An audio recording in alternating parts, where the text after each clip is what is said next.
বারাকাতুহু। আলহামদুলিল্লাহ, আপনাদের গ্রামে প্রথমবার আসলাম, তাই আপনারা যারা এই সুন্দর মাহফিলে এসে বসেছেন, আল্লাহ আপনাদের সকলকে দুনিয়া ও আখিরাতের ভালাই দান করেন, বলুন আমিন। এখনো যারা দাঁড়িয়ে আছেন, যে যেখানে আছেন ওইখানেই বসার চেষ্টা করুন, পিছনে চট দিয়ে বসে যান। কেন আপনারা নিশ্চয়ই জানেন এটা ইসলাম ধর্মের ধর্মীয় মাহফিল। ইসলাম ধর্মের ধর্মীয় মাহফিল, ইসলাম আলোচনা, ইসলাম শোনা, ইসলাম জানা, ইসলাম অনুযায়ী চলার জন্যই কিন্তু এই মাহফিলগুলো করা হয়। মুসলিমদের মধ্যে, ইসলামের অনুসারীদের মধ্যে জাননেওয়ালাদের ঘরে বলা হয়, তিনারা এসে কিছু আলোচনা করে, আমরা বাকিরা বসে বসে শুনি। শুনে আমরা সুবহান আল্লাহ বলি, আলহামদুলিল্লাহ বলি, আল্লাহু আকবার বলি। প্রত্যেকটা কাজেই নেকি ও সওয়াব, এবং শত শেষে একটু দোয়া হয়, এই দোয়া নিয়ে আমরা ঘরে যাই। কাজগুলো কিন্তু ভালো। আমাদের ছেলেরা হালকা বয়সে বিভিন্ন জায়গায় টাইম দিয়ে ফেলে, ভালো জায়গায় টাইম দিবার সময় পায় না।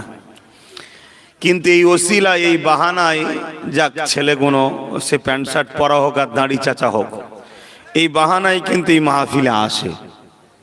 কিন্তু ইদানিং দেখছি আমাদের ঘরের সাধারণ ছেলেগুলো এখন এই মাহফিল থেকে দূরে সরে যাচ্ছে। এতে কি ইসলামের ক্ষতি? না, ইসলামের কোনো ক্ষতি নেই, ক্ষতি আমাদের ঘরের ছেলেদের। তাই আমি আমার ভাইদেরকে বলবো, আল্লাহ কোরআনে বলেছেন কুনতুম আজওয়াজান সালাসা, কিয়ামতের দিনে তিন দলে বিভক্ত হয়ে যাবে। একটা হবে অজ্ঞগতিদের দল, যারা আরশের সামনে দিকে থাকবে, তারা সবাই হবে বেহিসাব জান্নাতি। জোরে বলুন সুবহানাল্লাহ। অর্থাৎ এরা আল্লাহর মাহবুব বান্দা, আল্লাহর আলেম বান্দা, আল্লাহ পাকের হাফেজে হাক্কানি বান্দা, আল্লাহর নেক বান্দা হবে। ইনারা বেহিসাব জান্নাত যাবে। আর এক দল হবে আরশের ডান দিকে। ইবনে কাসির বলেন এরাও জান্নাতি, এরা আদম নবীর ডান পার্শ্বর হাত থেকে পয়দা, এরা সবাই যাবে জান্নাতে। জোরে বলুন সুবহানাল্লাহ। আর এক দল হবে আরশের বাঁ পাশে, এরা হবে জাহান্নামী। আল্লাহ যেন ওই আরশের বাঁ পাশে দলে আমাদের ঘরে যেন না রাখে। আগে যদি থাকতে নাও পারি, ডান দিকে তো থাকার শখ দেখতে হবে।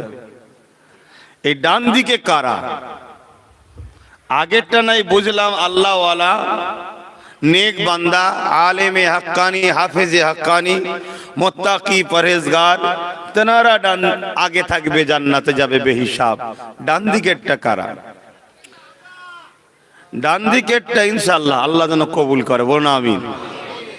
ইনশাআল্লাহ ডান দিকে তারা যারা দুনিয়ার জমিনে ভুল করেছে কিন্তু তওবা করতে ভোলেনি, অন্যায় করেছে, ভালো জায়গা থেকেও সরে যায়নি, জিন্দেগিতে কখনো কখনো অন্যায় করে ফেলেছে, আবার আল্লাহকে খুশি করার জন্য ভালো জায়গাতেও দেখা গেছে। আমার আল্লাহ বিচারের পর, এদের বিচার হবে, বিচারের পর আমার আল্লাহ রহমান ও রহিম দয়ার বিনিময়ে ভালো খসলত, ভালো কাজ থাকার জন্য আল্লাহ তাদেরকে জান্নাত দেবে। জোরে বলুন সুবহানাল্লাহ। তাই আমি আমার ভাইদেরকে, মায়েদের, বোনেদের, বাপেদের বলবো, চলতে গিয়ে ভুল হয়ে যায়, ভালো কিছু খসলত থাকা দরকার, ভালো কিছু কাজ নমুনা থাকা দরকার। সব থেকে উত্তম ভালো হলো আল্লাহ ও রসুলের মহব্বত, ভালোবাসা। আল্লাহ ও রসুলের মহব্বত, ভালোবাসা যদি হৃদয়ে থাকে, রোদ হোক, ঝড় হোক, তুফান হোক, বাজ পড়ুক আর যাই পড়ুক, যেখানে আল্লাহর কথা হবে, যেখানে রসুলের কথা হবে, সেখানে আল্লাহ ও রসুলের প্রেমিকদের দেখা যাবে। এটা সত্য না মিথ্যা? কেন ইতিহাস বলছে আমাদের আব্বাজান হযরত ইব্রাহিম খলিলুল্লাহ, আল্লাহ যেনাকে বন্ধু বলেছে, ভালোবেসেছে, সেই ইব্রাহিম নবী সম্বন্ধে হযরতে জিবরাইল আলাইহিসসালাম একদিন আল্লাহকে বলছেন, আল্লাহ আপনি ওই লোকটাকে ভালোবাসেন যে কিনা দুনিয়াদার? কেন ইব্রাহিম নবীর অনেক পশু ছিল, মানে পশু লালন পালন করতেন, হাজারো হাজারো, অনেক বলতে 2-5টা 10টা 100-200 নয়, হাজার হাজার। তো উনি তো এইসব পশু পালন করে, পশু লালন পালন করে, উনি তো দুনিয়াদার। আল্লাহ বলে, জিবরাইল আমার বন্ধুর নিয়ে বলো কি, তোমার যদি মনে হয় পরীক্ষা নিতে পারো, তা বলে তুমি আমার বন্ধু সম্বন্ধে এত বড় কথা বলে ফেললে যে দুনিয়াদার। হযরতে জিবরাইল সাল্লাম বলছেন, আল্লাহ তাআলা আমি পরীক্ষা করব। তো যাও, মানুষের সুরাত ধরে এসেছে, বলছে বেশি পরীক্ষা করতে হবে না, একটা ছোট্ট কাজ করবে। কি? আমার ইব্রাহিমের বাড়ির সামনে দিয়ে যখন যাবে, একবার শুধু আমার নামটা নেবে, আল্লাহ, বাস এতটুকু। জিবরাইল সাল্লাম মানুষের সুরাত ধরে এসেছে, ইব্রাহিম সাল্লাম ঘরে আছেন, সামনে দিয়ে যাচ্ছিল, আল্লাহ, ইব্রাহিম সাল্লাম ছুটে এসছে, এসে বলছে আমার মাহবুবকে ডাকলো কে? আমার আল্লাহকে ডাকলো কে? বলবেন না সুবহানাল্লাহ? ইব্রাহিম নবী তো আমাদের বাপ, জানেন না? আপনাদেরও তো বাপ। তো বাপ কত ভালো ছিল শুনে ছেলেরা খুশি নয়? তো খুশি হলে কি বলতে হয়? তাহলে এটা বলতে হবে, বলতে লাগে, এটা বলবেন।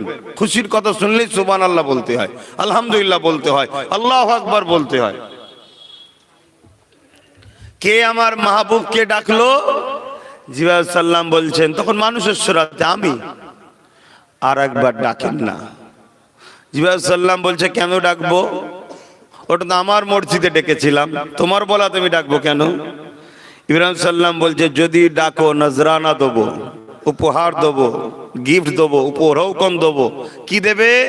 আমার যত পশু আছে, আমার অনেক পশু আছে, তার হাফ দিয়ে দেবো একবার আল্লাহ নাম যদি বলো। জোরে বলুন সুবহানাল্লাহ। প্রেম দেখো, তোমার আমার বাপের প্রেম দেখো। আর আজকে ওলামারা ডেকে কোকিয়ে যাচ্ছে, আয় রে বাবা, মসজিদে আজান হচ্ছে, আল্লাহু আকবার, আল্লাহু আকবার। ও টিভি বন্ধ করে নে, গান বন্ধ করে নে, মোবাইল বন্ধ করে নে, ও ওর ধান্দাতেই আছে। এ লক্ষণ কিন্তু ভালো নয়। অন্যায় হয়, হালকা বয়সে একটু হয়, ছেলে ফুলেরা একটু করবে, পিকনিক ফিকনিক করতে চলে যাবে, পার্কে যাবে, হাই হ্যালো করে ফেলবে, কিন্তু ভালো খসলতটাও তো থাকা দরকার। ছোটবেলায় আমরা দেখেছি, বা আপনারা গ্রামের মানুষ আরো ভালো জানেন, আমিও গ্রামের মানুষ, গ্রামেই রহমত বেশি, আযাব বালা মুসিবত রোগ বিমা সব গ্রামেই কম, ঠিক না বেটে? কিন্তু গ্রামে গরিবরা থাকে, শহরে বড় লোকরা থাকে। ওই জন্য সবাই একটু বড় লোক হবার শখ, শান্তি পাবার শখ নেই, শুধু বড় লোক হবার শখ। কি বুকা বলো দেখিন, শান্তি যেখানে সেখানে থাকো। তুই মুরগি যখন বাচ্চা হয়, মা মুরগিটা বাচ্চা গেলে ঘুরতে বেরোয়, বিপদ যখনই ডাকে মা একটা সংকেত দেয়, যে বাচ্চা কোনো মায়ের আশপাশে থাকে টুক করে মায়ের পেটে চলে আসে, বেঁচে যায়। যারা দূরে সরে যায় তারা ফেঁসে যায়। বুঝাবার জন্য বলছে, এখানে ইসলাম হলো আমাদের মা, বুঝাবার জন্য বলছি। যদি ইসলামের আশেপাশের গণ্ডির মধ্যে থাকি, বিপদের সংকেত পেলেই টুক করে ঢুকতে পারবো। আর যদি ইসলাম থেকে অনেক দূরে চলে যায়, একেবারে কালচার নেই, এই যে ছোট বাচ্চারাতে মোবাইল, এ বড় হলে আল্লাহর ওলি হবে মনে হয়, বাস সামনে একটা ভালতারে ফটো তুলবি, কি হবে রে আল্লাহ। তা তখন কি হবে? ফেঁসে যাব। আমার বক্তব্য এইটা যে হালকা বয়সে ভুল হয়ে যায়, কিছু ভালো খসলত রাখেন। এই মাহফিলে আসা, বসা, আলেমদেরকে ভালোবাসা, তাদের মুখের কথা শোনা, মসজিদে আসা, মাদ্রাসায় আসা, দিনই কালচারের কিছু কাজ করা, এগুলো ভালো খসলত।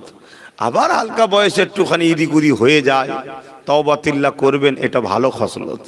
তো যাক, আমি এখন আপনাদের যারা দূরে আছেন, আসছেন, রোদটাও আজকে খুবই তাপ, বুঝতে পারছি।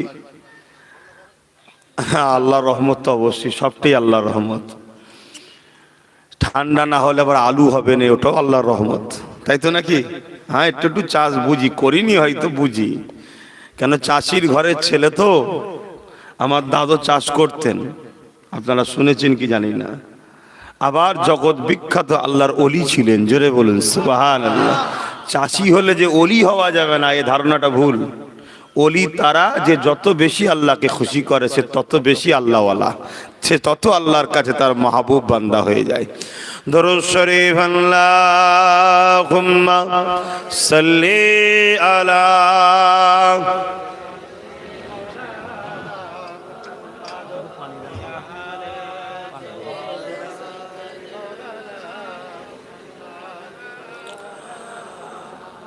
أعوذ بالله من الشيطان الرجيم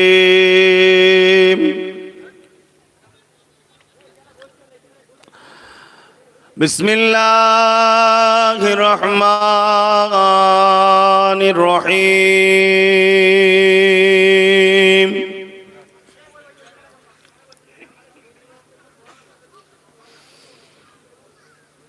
الحمد لله الحمد لله نحمده ونستعينه ونستغفره ونؤمن به ونتوكل عليه ونعوذ بالله من شرور أنفسنا ومن سيئات أعمالنا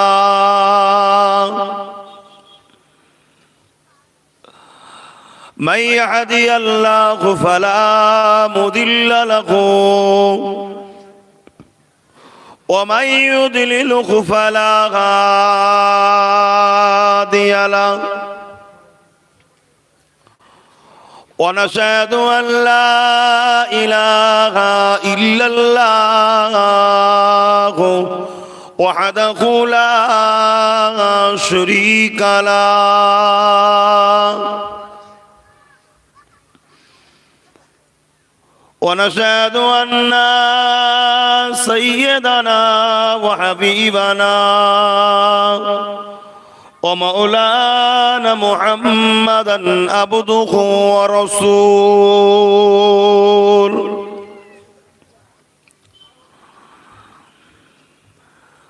أما بعد فيا أيها الحاضرون رحمكم الله قال الله تعالى في كلام المزيد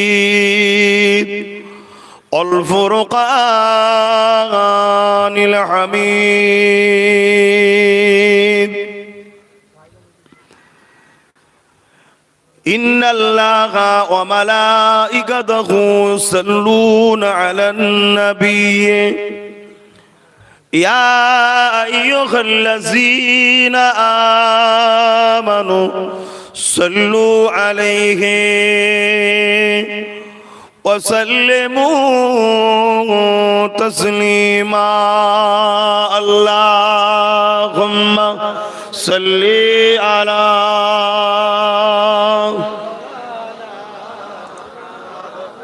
وعلى آل سيدنا ভাই জলসা কমিটির ভাইরা এত সুন্দর করে সব কাপড় টাপড় না দিয়ে আর একটু চট বাড়ি দিতে পারতিস ভাই। ভাইগুলো আসছে কিন্তু রোদের তাপে বসতে পারছে না, তো যাক একটু ছায়া ছুঁই দেখো, একটু দাঁড়িয়ে যাও, আর কি করবে বলো।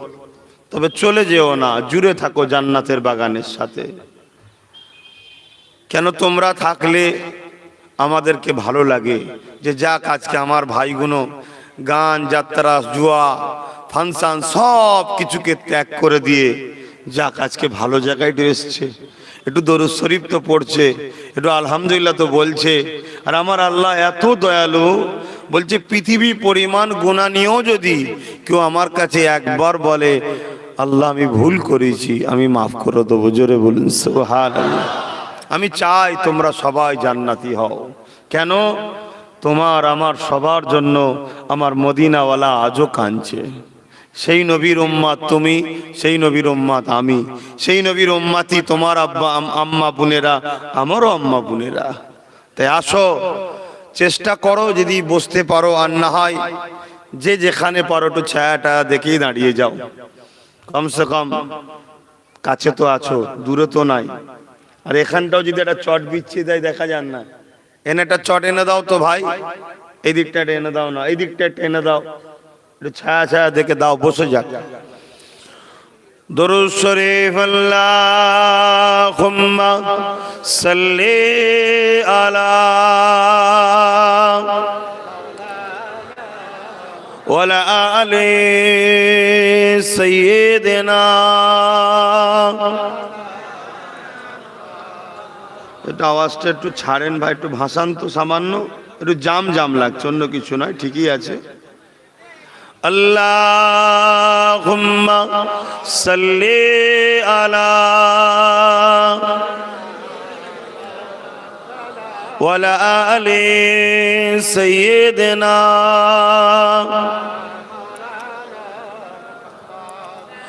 फलक के नज़ारों, ज़मीं की बहारों, खुशी सब मनाओ, हुजूर आ गए हैं, हुजूर आ गए हैं, हुजूर आ गए हैं, हुजूर आ गए हैं, हुजूर आ गए हैं। उठो गम के मारो, चलो बेसहारो, खबर ए सुनाओ, हुजूर आ गए हैं। अल्लाहुम्मा सल्ली अला। একটু চেপে চেপে আসো আসো, আমাদেরই ভাইরা সব জান্নাতে বসছে, একটু সুযোগ করো, চেপে চেপে বসো। ইবলিসের খুব কষ্ট হয় আমরা যখন ভালো কাজ করি। আজকে বেটা খুব জব্দ হয়েছে। হ্যাঁ, अनोखा निराला ओ जीसानाया, अनोखा निराला ओ जीसानाया, ओ सारे रसूलों का सुल्तानाया। उठो गम के मारो, चलो बेसहारो, खबर ए सुनाओ, हुजूर आ गए हैं। अल्लाहुम्मा सल्ली अला।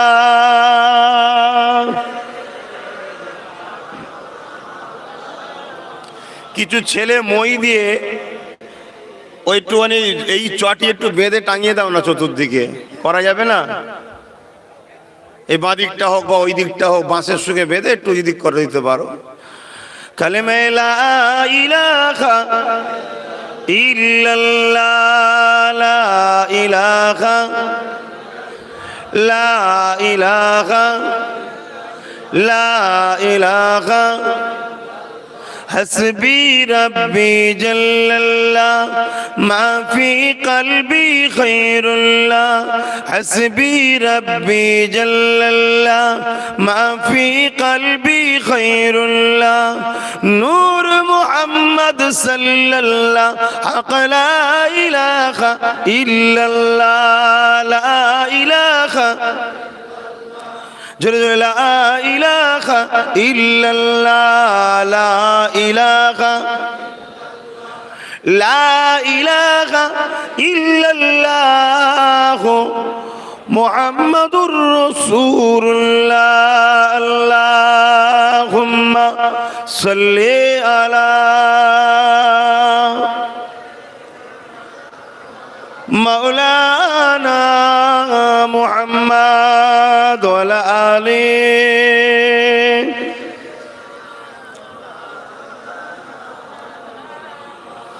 وقال الله تعالى في كلام المزيد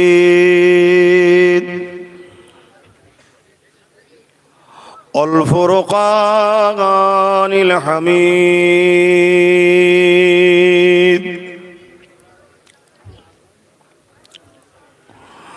وما خلقت الجن والإنس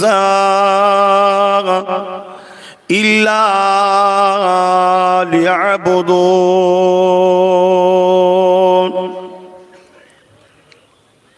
আমার আব্বা জানেরা, পর্দা নিশিনা আমার আম্মা জানেরা, আমার ভাইয়েরা, আমার বোনেরা, ছোট ছোট বাচ্চারা, আলহামদুলিল্লাহ আজ এমন একটা জায়গাতে আল্লাহ আমাদেরকে বসালেন যে জায়গায় চুপ করে বসেও থাকলে আল্লাহ খুশি হয়ে ছোট ছোট গুনাহ মাফ করে দেন। জোরে বলুন সুবহানাল্লাহ। যে জায়গায় বসে কোরআন সুন্নাহর আলোচনার পরে কারো হৃদয় যদি একটুখানি ধাক্কা লাগে যে আল্লাহ ভুল করে ফেলেছি, মায়ের পেট থেকে বাহির হওয়ার পর যেমন কোনো গুনাহ ছিল না, ওই রকম এই মাহফিল থেকে ঘরে যাবেন কোনো গুনাহ থাকবে না। জোরে বলুন সুবহানাল্লাহ। শুধু হক্কুন নাস আর শিরকের গুনাহ যদি হয়ে যায় আল্লাহ মাফ করবে না। এমন একটা মাহফিল, এই মাহফিলের গুরুত্ব আল্লাহ এত দিয়েছে। তো যাক, আজকের বিষয় আমার একটাই, সেটা হলো এটাই যে আমাদের অস্তিত্ব দিলেন কে, আমাদেরকে সৃষ্টি করলেন কে, আমাদেরকে এই দুনিয়ায় পাঠালেন কে। আজ থেকে যেনার 50 বছর বয়স, 50 বছর আগে পৃথিবীর কেউ তিনাকে চিনত না, তিনার কোনো অস্তিত্বই ছিল না, না তার বাপ মাই চিনতেন। যেনার বয়স 40, 50, 30, যার যা বয়স, সেই বয়সের আগে পৃথিবীতে কেউ তিনাকে চিনত না, তিনার কোনো অস্তিত্ব ছিল না। তাই আমি একটু জানতে চাই আমাদের অস্তিত্ব দিয়েছেন কে? একটু জবান খুলে বলতে হবে। এ জমিন কার, এ আসমান কার, এ চাঁদ কার, এ সূর্য কার, এ পাহাড় কার, এ সাগর তুফান কার, এ নদ নদী কার, এ গাছপালা তরুলতা ফল মূল কে সৃষ্টি করেন? কেন করেন? বলুন বলুন বলুন। আমাদের খেদমতের জন্য, আমাদের উপকারের জন্য, আমাদের ব্যবহারের জন্য। তো আমাদের সৃষ্টিকর্তাকে, আওয়াজটা না আসতে হয়ে গেল, আল্লাহ। এই এক বাহানায় কতবার আল্লাহ বলেছেন, ঠিক না বেঠিক? বারবার আল্লাহ বলাতে একটা একটা অক্ষরে 10টা 40টা করে নেকি আল্লাহ মিলিয়েছেন। জোরে বলুন সুবহানাল্লাহ। নেকির প্রয়োজন আছে, কিন্তু আশিককে যদি প্রশ্ন করো, আশিক তো অন্য কথা বলবে। নেকির দিকে কম তাকায়, আশিক তাকায় একবার আল্লাহ বললে আল্লাহ 10 বার সাড়া দেয়। জোরে বলুন সুবহানাল্লাহ। তাহলে আমরা কতবার আল্লাহ বলেছি? প্রত্যেকবারে 10 বার 10 বার 10 বার 10 গুণ 10 গুণ বেশি আল্লাহ আমাদেরকে সাড়া দিয়েছে। লব্বাইক লব্বাইক লব্বাইক লব্বাইক লব্বাইক, আমি হাজির আমি হাজির আমি হাজির, বল আমার বান্দা, বল আমার বান্দি, কি বলছিস বল। আমরা বলবো আল্লাহ আমরা যেন জাহান্নামে না যাই, জান্নাত যেন পাই। বলবো না বলবো না? এখনো আল্লাহকে ডাকি, তারপরে লাস্টে বলবো। অনেক খুশি করেলি, তারপরে বলবো আল্লাহ লাগবে এবারে, ঠিক না বেঠিক? আর আল্লাহ দিবার জন্য তৈরি তো আছে, সব সময় তৈরি ভাই আমার। তাহলে আমাদের সৃষ্টিকর্তা আল্লাহ, এটা আমরা সবাই জানি। দ্বিতীয় কথা, আমাদেরকে সৃষ্টি করেছেন কেন, এটা আপনারা জানেন? একটু বলুন। ইল্লা লিয়াবুদুন, শুধুমাত্র তিনার দাসত্ব, তিনার ইবাদত, তিনার বান্দেগি করার জন্য। 3 নম্বর কথা, ইবাদতটা কি এটা জানেন? ইবাদতটা কি সেটা জানেন? আমি বলছি, যদি আপনারা আমার থেকে কেউ বেশি জানেন সেটা আমাকে একটু শিখিয়ে দেবেন, আমি শিখে নেবো, অসুবিধে নাই। আরে অসুবিধে কি আছে? আমাকে যতটুকু আল্লাহ শিখিয়েছে সেটা হলো এটা ইবাদত। ঈমান হালে আল্লাহর খুশির জন্য যেটা করা হয় সেটাই ইবাদত। জোরে বলুন সুবহানাল্লাহ। শর্ত কি? ঈমান। শর্ত ঈমান। ঈমান হালে আল্লাহর খুশির জন্য যেটা করা হয় সেটা ইবাদত। নামাজ পড়লে আল্লাহ খুশি হয় না বেজার হয়? মদ খেলে আল্লাহ খুশি হয় না বেজার হয়? মদ খেলে আল্লাহ খুশি হয় না বেজার হয়? বেজার। ঈমান হালে যদি কেউ নামাজ পড়ে ওটা ইবাদত, ঈমান হালে যদি কেউ মদ খায় ওটা তা বলে ইবাদত নয়। কথা কিছু বুঝলেন? তাহলে ঈমান হালে আল্লাহ পছন্দ করে এমন কোন কাজ করার নাম হলো ইবাদত, আমল, সওয়াব, নেকি। এটা হলো আমাদের কাজ। মহান সৃষ্টিকর্তা এই জমিন দিয়েছে ফ্রি, আসমান দিয়েছে ফ্রি। চাষ আমরা লাগাই, আসমান থেকে পানি তিনি দেয়, গাছকে তিনি বড় করেন, ফসল তিনি দেন। তিনি আমাদেরকে কত সুন্দর করে বানিয়েছেন। বাপ আর মা এক জায়গায় হয়েছে, বাপের শরীর থেকে সামান্য পানি, যে পানির মধ্যে কয়েক কোটি স্পাম ছিল, আমার মতো তোমার মতো কয়েক কোটি, সব কটাকে মেরে দিয়েছে, সব কটা নষ্ট হয়ে গেছে। একটাকেই আল্লাহ বাঁচিয়ে মায়ের রেহেমে পৌঁছেছে, সেটা আমি, সেটা তুমি। বুঝতে পাচ্ছেন? ওই পানির সাথে আমি তুমি ভেতরে চলে গেলাম, যাওয়ার পরে 40 দিন একটা পানির মতো পড়েছিলাম। তারপরে আস্তে আস্তে 41 দিন পর থেকে অটোমেটিক মহান রব্বুল আলামিনের কুদরতি হাত লাগিয়ে আল্লাহ ডিজাইন তৈরি করছে। শুনছেন? এ গাছ, জমিন, আসমান, এই বিশাল বিশাল পাহাড়, এই পাহাড়গুলো আল্লাহর পেরেক। পৃথিবী পানির ওপরে ভাসছে, টলমলো করছিল, আমি তুমি দাঁড়াতে পারবো না, কাজ কাম করতে, সংসার করতে, চলাফেরা করতে অসুবিধে হবে, তাই পাহাড়গুলোকে আল্লাহ পেরেক হিসাবে সেটা দিয়েছে। যতটা ওপরে আছে তার থেকে বেশি নিচেই আছে। যেমন আমরা পেরেক ছাঁটতে গিয়ে দেখি মাথাটুকু বেরিয়ে থাকে, তার থেকে কম এই পাহাড়ের মাথাটুকু বেরিয়ে আছে, এর থেকে বেশি অনেক ভেতরে সাঁটা আছে। একবার বললেন না আল্লাহু আকবার? কে তিনি? কে? আল্লাহ। তিনি আমাদেরকে ওই 40 দিন পর থেকে সুন্দর করে ডিজাইন তৈরি করছে, কুদরতি হাত লাগিয়ে। পাহাড় তৈরি করেছে, হাত লাগাই নেই। জমিন করেছে, হাত লাগাই নেই। আসমান বিশাল খুঁটি নাই, মহান সৃষ্টিকর্তা হাত লাগাই নেই, শুধু বলেছে কুন হো যা, ফায়াকুন, সঙ্গে সঙ্গে হয়ে গেছে। কিন্তু তোমাকে আমাকে এত ভালোবাসে, আশরাফুল মখলুকাত মানুষ, সে মুসলিম হোক আর অমুসলিম হোক, মায়ের পেট থেকে যখন দুনিয়ায় আসে, সে মুসলমানের ঘরে জন্ম হোক আর অমুসলিমের ঘরে জন্ম হোক, মহান সৃষ্টিকর্তা সর্বশ্রেষ্ঠ মখলুক করেই পাঠায়, শ্রেষ্ঠত্বের মুকুট পরিয়েই পাঠিয়েছে। বড় হবার পর তুমি মানুষ থাকবে না, দুপায়ে পশুর থেকে নিকৃষ্ট হবে, ওটা তোমার বিবেকের কাছে। কেন মানুষ যেমন শ্রেষ্ঠ, মানুষই উলাইকা বালুহুম আদাল, চতুষ্পদ জন্তুর থেকে নিকৃষ্ট হলো মানুষ। অতএব সেই আল্লাহ আমাদেরকে কুদরতি হাত লাগিয়ে সুন্দর করে তৈরি করলো। 120 দিন হয়ে যাবার পর ওই জিসমের মধ্যে মহান আল্লাহর হুকুমকে ফুঁকে দেওয়া হয়, যেটাকে রূহ রূহ বলা হয়। এটা আল্লাহর হুকুম, রূহ ফুঁকে দেওয়া হয়। ওই রূহ যখনই চলে আসে ওই জিসমটার মধ্যে মায়ের পেটে, তখনই মানুষগুলো লড়ে ওঠে। বিজ্ঞান যেটাকে বলে অটোমেটিক, কিন্তু কানা বিজ্ঞান এখনো খুঁজে পায়নি এটা অটোমেটিক নয়, এটা মহান সৃষ্টিকর্তার পক্ষ থেকে ফুঁকা হয়, দেওয়া হয় একটা জিনিস যেটাকে বলা রূহ, যেটাকে কোনো স্ট্যাটিস্কোপ, কোনো চোখ, কোন ইন্দ্রিয় যন্ত্র দিয়ে দেখা যায় না বলে বিজ্ঞান এখনো বলছে অটোমেটিক। কিন্তু এটা আল্লাহর হুকুম, দেখতে পাবি না সারা জীবন, কিন্তু ওটা আমার আল্লাহ ভাই সময় কারো ইন্তজারে থাকে না, ফুঁকে দেয়। আমার এই ভাইয়েরা তারা কোথায় গেল কি জানি, অনেক জোর জবরদস্তি করে ধরে বেঁধে দাওয়াত করেছে। কথা বুঝে আসছে, আমার দাওয়াত অন্য জায়গায় ছিল, আমি তারপরও বলেছিলাম ঠিক আছে একটু যাবো ওখানে।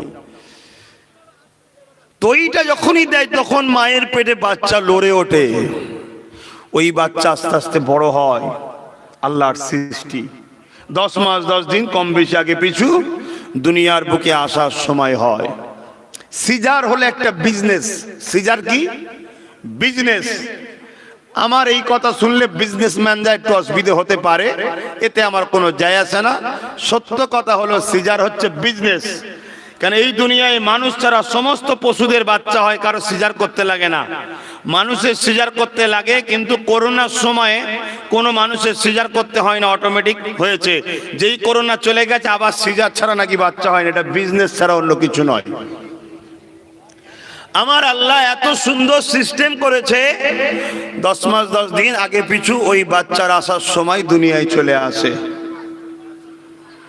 আসার পর কান থাকে, শ্রবণ শক্তি থাকে না, চোখ থেকে দেখতে পায় না, মুখ থেকে কথা বলতে পারে না, হাত থেকে কিছু ধরার ক্ষমতা রাখে না, পা থেকে চলার ক্ষমতা থাকে না। আবার মহান সৃষ্টিকর্তা আস্তে আস্তে আস্তে আস্তে ওই শরীরে সব কটা জিনিসকে আস্তে আস্তে চালু করে দেয়। জোরে বলুন সুবহানাল্লাহ। তার থেকেও একটা আশ্চর্যের বিষয় শুনুন, কে আল্লাহ? আল্লাহু আকবার। বাচ্চা দুনিয়ায় আসবে, আল্লাহ তিনার দাস দাসী আসবে, তাই তিনি মায়ের স্তনে বাচ্চা আসার আগে খাবারের ব্যবস্থা করে দেয়। জোরে বলুন সুবহানাল্লাহ। ওই খাবারের সিস্টেমটা কেমন? গরমকালে খাবারটা ঠান্ডা বাহির হয়, আর শীতকালে খাবারটা উষ্ণ গরম বাহির হয়। জোরে বলুন সুবহানাল্লাহ। না মায়ের স্তনের ভেতরে ডিপ ফ্রিজ আছে, না সেখানে কোনো হিটার আছে। মহান সৃষ্টিকর্তার কুদরত দেখুন। এক মায়ের কোন সময় গরমে বাচ্চা হয়, কোন সময় আবার শীতকালেও বাচ্চা হয়, কিন্তু সিস্টেম মহান রব্বুল আলামিনের এত সুন্দর যে এই বাচ্চা কেন আল্লাহ চায় আমার দাস দাসী গুলো শীতে একটু হালকা গরমটার ভালো লাগবে। দেখুন আমাদের ভালোর জন্য আল্লাহ ঠিক সিস্টেম। আবার গরমকালে একটু ঠান্ডা ঠান্ডা আমার বান্দাদের ভালো লাগে। ঠিক দেখুন নেচার আল্লাহ তাই ব্যবস্থা করেছে। এগুলো বলার উদ্দেশ্য এটাই, যুবক আমার ভাই, আমার বোন, আমার আব্বু, আমার মা, ভাবুন কে আমাদের মালিক। তিনি কত ইহসান করলেন, কত দয়া করলেন, আমাদেরকে দুটো চোখে রোশনি দিলেন। এক মুহূর্তে জমিন, এক মুহূর্তে আসমান আমরা দেখতে পাচ্ছি। এই এক একটা চোখে 13,000 কোটি করে লেন্স ক্যামেরা আল্লাহ লাগিয়ে রেখেছে। জোরে বলুন সুবহানাল্লাহ। এক একটা চোখে কত কোটি? 13 কোটি নয়, 13,000 কোটি। শোনো বন্ধু, বিজ্ঞান এমনি ইসলাম কবুল করছে না। বিজ্ঞান এমনি ইসলাম কবুল করছে না। বিজ্ঞান যত রিসার্চ করছে তত মোহাম্মদ রসুলের প্রেমিক হচ্ছে। যে মোহাম্মদ বলল কি করে, তখনই তারা রিসার্চ করে পাচ্ছে মোহাম্মদ রসুল বলতে এই জন্যই পেরেছে মোহাম্মদ রসুল হলেন আখেরি মেসেঞ্জার। তিনাকে সৃষ্টিকর্তা পড়িয়েছে, জানিয়েছেন। জোরে বলুন সুবহানাল্লাহ। দুটো কোটে চোখে 26,000 কোটি ক্যামেরা আছে। ভাইয়েরা আমার, সেই আল্লাহ যিনি আমাদেরকে দুটো হাত দিল, বিনিময়ে কিছু নেয়নি। দুটো চোখ দিল, বিনিময়ে কিছু নেয়নি। দুটো কান দিল, বিনিময়ে কিছু নেয়নি। দুটো পা দিল, বিনিময়ে কিছু নেয়নি। এ আমার ভাই, আমার বোন, আমার আব্বা, আমার আম্মা, মালিক শুধু বলেছে আমার দিয়া জিনিস নিয়ে আমার বিরুদ্ধে ইউজ করবি না, আমার পক্ষে ইউজ কর।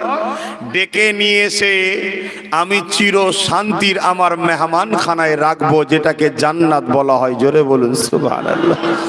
আর তুই যদি নেমো খারাম হস, আমার হাতে আমার বিরোধী করিস, আমার পায়ে আমার বিরুদ্ধে চলিস, আমার চোখে আমার অপছন্দের দিয়া জিনিস দেখিস, আমার কান দিয়াতে আমার অপছন্দের জিনিস শুনিস, আমার দিয়া জিন্দগিটাকে আমার অপছন্দের রাস্তায় কাটিয়ে দিস, তাহলে তোর মতো নেমো হারামকে নিয়ে এসে আমি জাহান্নামে দেবো। শুনছেন তো বাপ? তাহলে নিজের বিবেককে প্রশ্ন করুন, আমরা যদি নেমো হারাম হই জান্নাত যাওয়ার আশা রাখা কি উচিত হবে?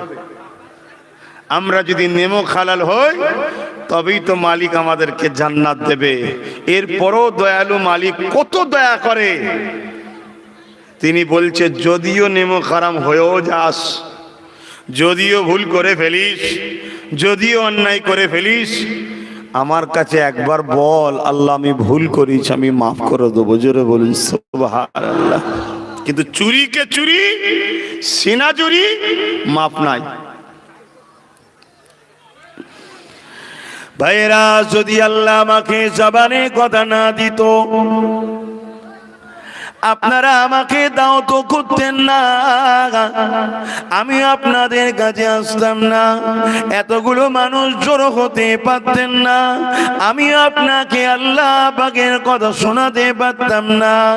আল্লাহ বড় দয়া করে আমার জবানে কথা দিয়েছে, তাই আমি আপনাকে কোরআন শোনাচ্ছি, তাই আমি আপনাকে রসুলের কথা শোনাচ্ছি, তাই আমি আপনাকে আল্লাহর কথা শোনাচ্ছি। এ যুবক, তুমি নিজের দিকে তাকাও। আল্লাহ যদি তোমাকে জবানে কথা না দিত, তাহলে দুনিয়ায় তুমি বাপকে ডাকতে পারতে না, মাকে ডাকতে পারতে না।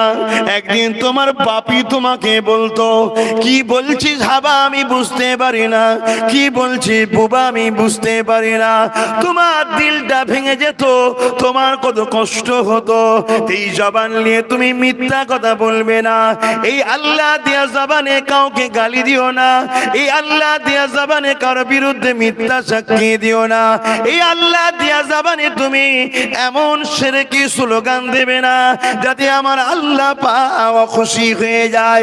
তোমাকে আল্লাহ জবান দিয়েছে, এই জবানে তুমি দরুদ পড়বে, এই জবানে কোরআন পড়বে, এই জবানে মা বাপকে ডাকবে, এই জবানে তুমি গরিব অসহায়দের পাশে দাঁড়িয়ে তাদেরকে সৎ পরামর্শ দেবে, এই জবানে সত্য কথা বলবে। এই জবান দিয়ে তুমি যখন খুবই কষ্ট হবে আল্লাহর কোরআন তিলাওয়াত করে আল্লাহর কাছে দোয়া চাইতে থাকবে। সেই জবানে বলুন সুবহানাল্লাহ, আরো জোরে বলুন সুবহানাল্লাহ। কেন জবান যিনি দিয়েছে তিনি সুবহান, তিনি মহান আল্লাহ, তিনি পবিত্র। কথা বুঝে আসছে? এজন্য আল্লাহ দিয়েছে। তাই জবানকে জবানের জায়গায় খরচ করো, না হয় কিন্তু জবানের হিসাব কিয়ামতের দিন নেওয়া হবে। ভয় করো মালিককে, ভালোবাসো মালিককে। সৃষ্টিকর্তা কত সুন্দর করে আমাদেরকে বানালেন। সূর্য দিয়েছেন আমাদের কাজ কামে যাতে করতে সুবিধা হয়, আলো। আর চাঁদ দিয়েছেন আমাদের জন্য মাসের হিসাব, আর তারা দিয়েছে আমাদের লাইট ল্যাম্পের জন্য। কত সুন্দর সিস্টেম করে তিনি বানিয়েছে আমাদের জন্য। মুসলমান ঘরের ছেলে মেয়েরা, তরুণেরা, বাপেরা, তরুণেরা, হালকা বয়সে মানুষ মাত্র ভুল হয়ে যায়। আল্লাহ দুটো পা দিয়েছে, যদি দুটো পা না দিত, তুমি আমি যদি পঙ্গু হতাম, তুমি আমি যদি প্যারালাইসিস হয়ে যেতাম, তোমার আমার দুটো পা যদি না থাকতো, তোমাকে তোমার আব্বা তোমার আম্মাও একদিন বুঝা মনে করত। দুনিয়ায় যারা তোমাকে এত সম্মান করে, তুই না হলে চলবে না, তুই তো সমাজে সবকিছু এতই তেল দেয়, তারাও তোমাকে কিন্তু গুরুত্ব দিত না। এই সমাজে তোমাকে সবাই অবহেলা করত। কিন্তু এই দুটো পা যিনি দিয়েছে, এ যুবক, সেই পা দিয়ে তুমি তার জন্য কি করলে বলো? তার রাস্তায় কতবার চললে বলো? তার দিকে কতবার গেলে বলো? তিনি দুটো পা দিয়েছে তোমাকে কি জন্যে? যাতে তুমি কারো মুখাপেক্ষী না হয়, তুমি নিজের পায়ে হেঁটে হেঁটে নিজের কাজে যাবে, নিজের পায়ে হেঁটে হেঁটে নিজের প্রয়োজনে যাবে, নিজের পায়ে হেঁটে হেঁটে মসজিদে যাবে, নিজের পায়ে হেঁটে হেঁটে হেঁটে আলেমদের দরবারে যাবে, নিজের পায়ে হেঁটে হেঁটে ওলিয়া উলিয়ার কাছে যাবে, নিজের পায়ে হেঁটে হেঁটে কোরআনের মাহফিলে যাবে, নিজের পায়ে হেঁটে হেঁটে ইনকাম করতে যাবে, নিজের পায়ে হেঁটে হেঁটে বিমারিকে দেখতে যাবে, নিজের পায়ে হেঁটে হেঁটে অসহায়কে দেখতে যাবে। এ যুবক, আল্লাহ দিয়েছে নিয়ামত, এই নিয়ামতকে আল্লাহর রাস্তায় খরচ করো। নাই মনে রাখবে এই জমিনের উপরে অনেক যুবক আছে অ্যাক্সিডেন্ট হয়ে যায়, পা কেটে বাদ দিতে হয়। আল্লাহ পারে পারে পারে পারে, তবে মনে রেখে দেবে ছাড় দিয়েছে আল্লাহ, ছেড়ে কিন্তু দেয়নি। এ যুবক ভুলে যেও না গো সেই আল্লাহকে, যে আল্লাহ তোমাকে দুটো পা দিয়েছে। 24টা ঘন্টার মধ্যে 5 বার মসজিদে যখন মুয়াজ্জিন ডাকতে থাকে আল্লাহু আকবার আল্লাহু আকবার, আল্লাহ তিনি যিনি সব থেকে মহান, আল্লাহ তিনি যিনি সব থেকে মহান, ওই সময় তোমার তো উচিত এই পা দিয়ে হেঁটে হেঁটে এসে আল্লাহর ঘর মসজিদে আসা, নামাজ পড়া, রুকু সিজদা দিয়ে কিয়ামে দাঁড়িয়ে থাকা। মনে রেখে দেবে তাহলে কিয়ামতের দিনে আল্লাহ আরশে আজিমের ছায়ায় বসতে দেবে।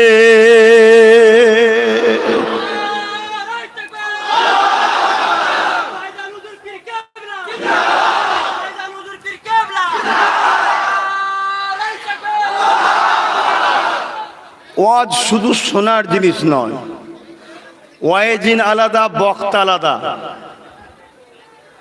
বক্তা যারা সত্যের মধ্যে মিথ্যাকে ঢুকায় তাদের ঘরে বক্তা বলতে পারেন। ওয়াইজিন কারা? যারা নিজের কথা বলে না, ভালো কথা মানুষকে শোনায়। ভালো কথা কোনটা? আল্লাহ ও রসুলের কথা, অন্য কারো কথা ভালো কথা হতে পারে না। যদি বলে ওলিয়া উলিয়াদের বাদ দিলেন কেন? ওলিয়া উলিয়াদের মুখ ছিল কথা আল্লাহ ও রসুলেরই ছিল, তারা নিজেদের মন গড়া কিছু বলে না, ওই আল্লাহ রসুলের কথাই বলেছে। তাই আপনাদেরকে বলছি ভাবুন, ওয়াজ ভালো কথার উপদেশ, ভালো কথার উপদেশ দিচ্ছি, ভাবুন। হালকা বয়সে দুনিয়াদারি, ব্যবসা কারবার, সংসার সব কিছুই হবে, কিন্তু তার মধ্যে আপনাকে ভাবতে হবে কোন কাজটা করলে আল্লাহ অপছন্দ, ওই কাজটা থেকে নিজেকে দূরে রাখা। যে কাজটা করলে আল্লাহ খুশি হবে ওই কাজটা করা। আল্লাহ আমাদের সবাইকে কোটিপতি করে পাঠিয়েছে। কি গো, পাঠিয়েছে না পাঠায়নি? আপনি নিজের দিকে তাকান, দুটো কিডনির দাম কত জানেন আজকের বাজারে? দুটো হাতের কত দাম জানেন? দুটো চোখের দাম কত জানেন আজকের বাজারে? হ্যাঁ, আজকাল তো মুসলমান দিমাগই লাগাই না, শুধু হই হই হই করে চলে যাচ্ছে। কোথা যাচ্ছিস, কি হচ্ছে না হচ্ছে, দিমাগ লাগাবার সময় নেই। এই দিমাগটার দাম কত জানেন? আল্লাহ সবাইকে কোটিপতি করে পাঠিয়েছে, কিন্তু তার বিনিময়ে আল্লাহ কিছু লাইনে শুধু বলেছে দুনিয়ায় গিয়ে লোভ যদি সামলাতে পারিস তুই উপযুক্ত জান্নাত পাবি। আজি এই ধোকায় সামান্য, দুনিয়া হলো পায়খানা, মাফ করবেন খারাপ লাগলো নাকি? দুনিয়া টয়লেটের জায়গা, জানেন না? আমাদের বাপ গন্ধম খাওয়ার পরে চাপ লেগে গেছিল, বাপকে আল্লাহ কোথা পেটিয়েছিল বলবেন তো? যাও কাজ ছেড়ে আসো দুনিয়ায়, এটা হলো সেই জায়গা।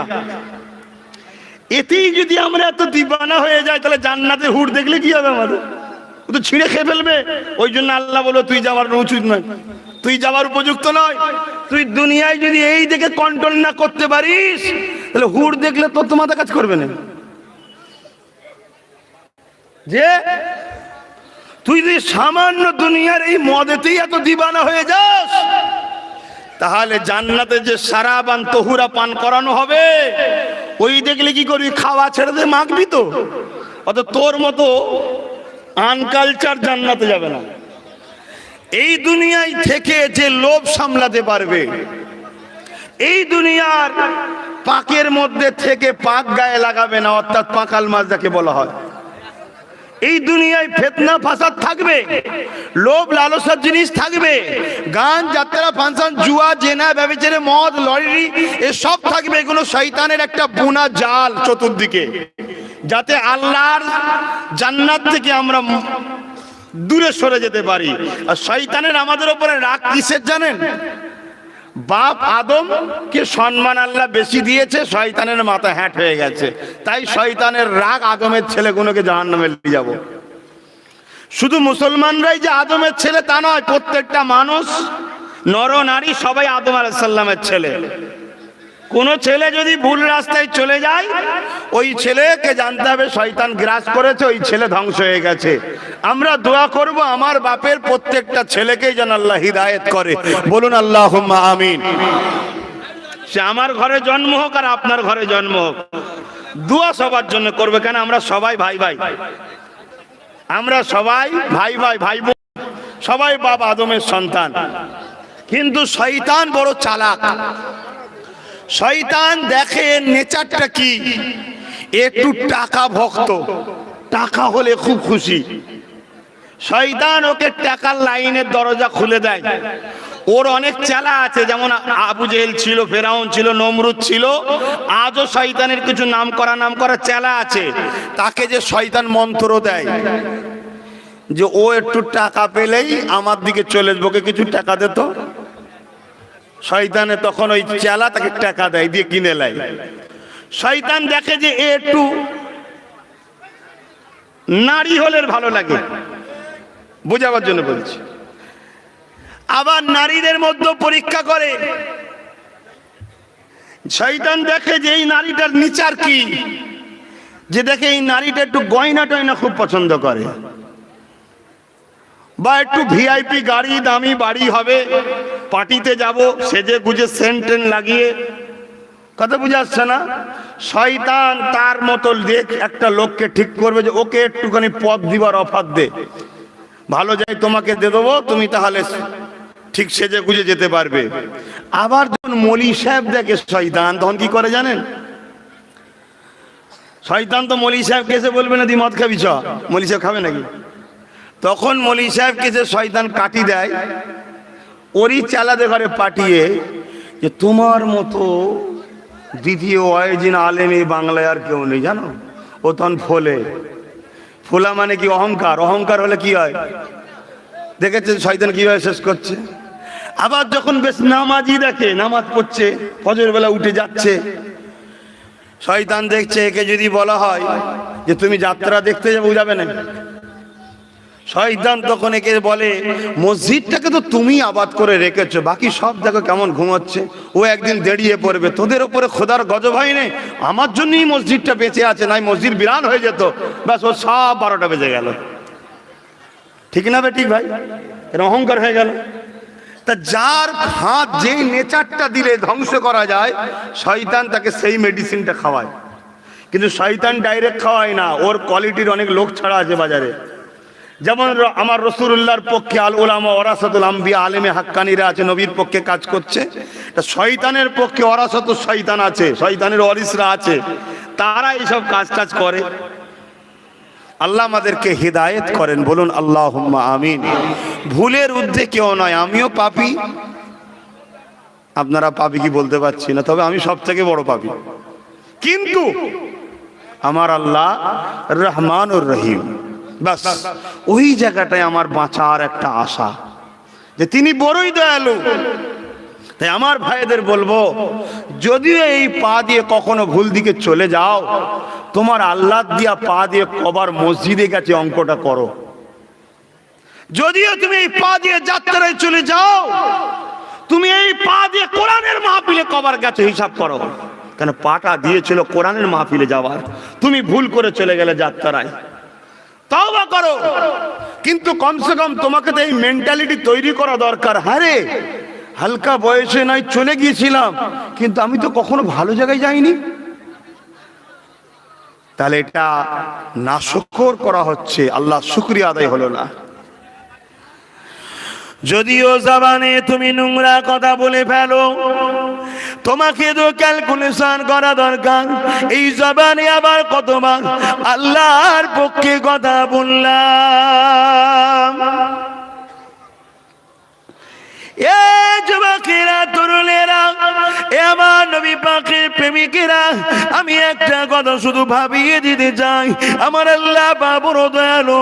এ যুবক, আমার বোন, আমার ভাই, হালকা বয়সে একটু ভুল হয়ে যায়, অন্যায় হয়ে যায়, খারাপ রাস্তায় চলে যায়, তওবা করে ফিরে আসো, কেননা আল্লাহ বড় গফুর, আল্লাহ বড় গফফার। তিনি তোমাকে আমাকে মাফ করে দিতে ভালোবাসে। এই পৃথিবীতে কেউ অন্যায় করলে, সে যদি কোনো নেতার কাছে অন্যায় করে, সে যদি জমিনে কারো কাছে অন্যায় করে, সঙ্গে সঙ্গে প্রশাসন তাকে খুঁজে খুঁজে বেড়ায়, তাকে শাস্তি দেবে ধরার পরে। আর আমরা যদি আল্লাহ পাকের নাফরমানি করে অন্যায় করে ফেলি, আমার আল্লাহ প্রতিদিন তাহাজ্জুদের রাতে তোমাকে আমাকে রহমতি ভাবে, কুদরতি ভাবে ডাক দেয়, খুঁজে ডাকে, ওরে আমার দাস দাসী রে, আই দুনিয়ায় রাজা মহারাজারা তোকে খোঁজে শাস্তি দেবে বলে, কেন তুই ভুল করেছিস। কিন্তু আমি আল্লাহ, আমি তোর মালিক, আমি তোর সৃষ্টিকর্তা, তুই 24 ঘন্টা আমাকে ভুলে থাকি, তথাপি আজ আমি তোকে ডাকছি শাস্তি দিবার জন্য নয়। আমার কাছে একবার এসে বল, আল্লাহ ভুল করেছি, মাথাটা নত করে দিয়ে বল সুবহান রাব্বিল আলা। আল্লাহ তুমি পবিত্র, তুমি পবিত্র।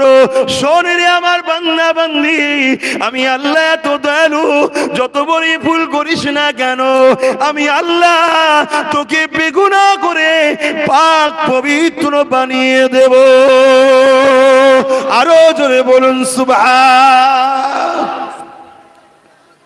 আমার ভাই, আমার বোন, আমার আব্বা, আমার মা, যদি এইটাও না করতে পারি, তাহলে আমরা কত ফাটা কপাল হয়ে যাচ্ছি, তাহলে ভেবে দেখুন কত তাহলে আমরা খারাপ হয়ে যাচ্ছি। তবে আজকের দিনে এত গাফলতি হওয়ার পিছনে আমার জ্ঞান, আমার কিতাব মোতালাতে আমি দুটো জিনিস দেখতে পেয়েছি, আপনাদের কাছে শেয়ার করছি। সেই দুটো জিনিসের কারণে আমরা এত গাফিল হয়ে যাচ্ছি। কি? একটা হলো আমাদের ঈমান নাই বলবো না, আছে, কিন্তু ঈমানের চার্জ 1% নাই, ওই জন্য ফোন লাগছে না।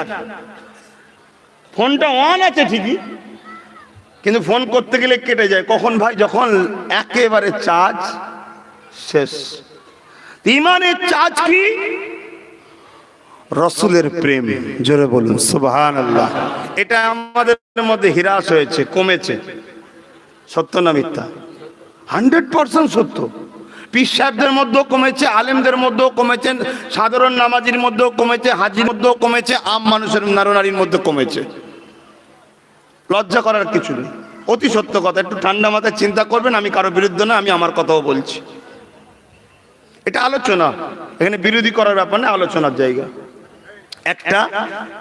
আর দ্বিতীয়, আমাদের এই দূরত্বের কারণ হলো শয়তান ও শয়তানের চেলারা বড় প্ল্যান করে আমাদের ঘরে হারাম ভেতরে ঢুকিয়ে দিচ্ছে, আমরা বুঝতে পারছি না।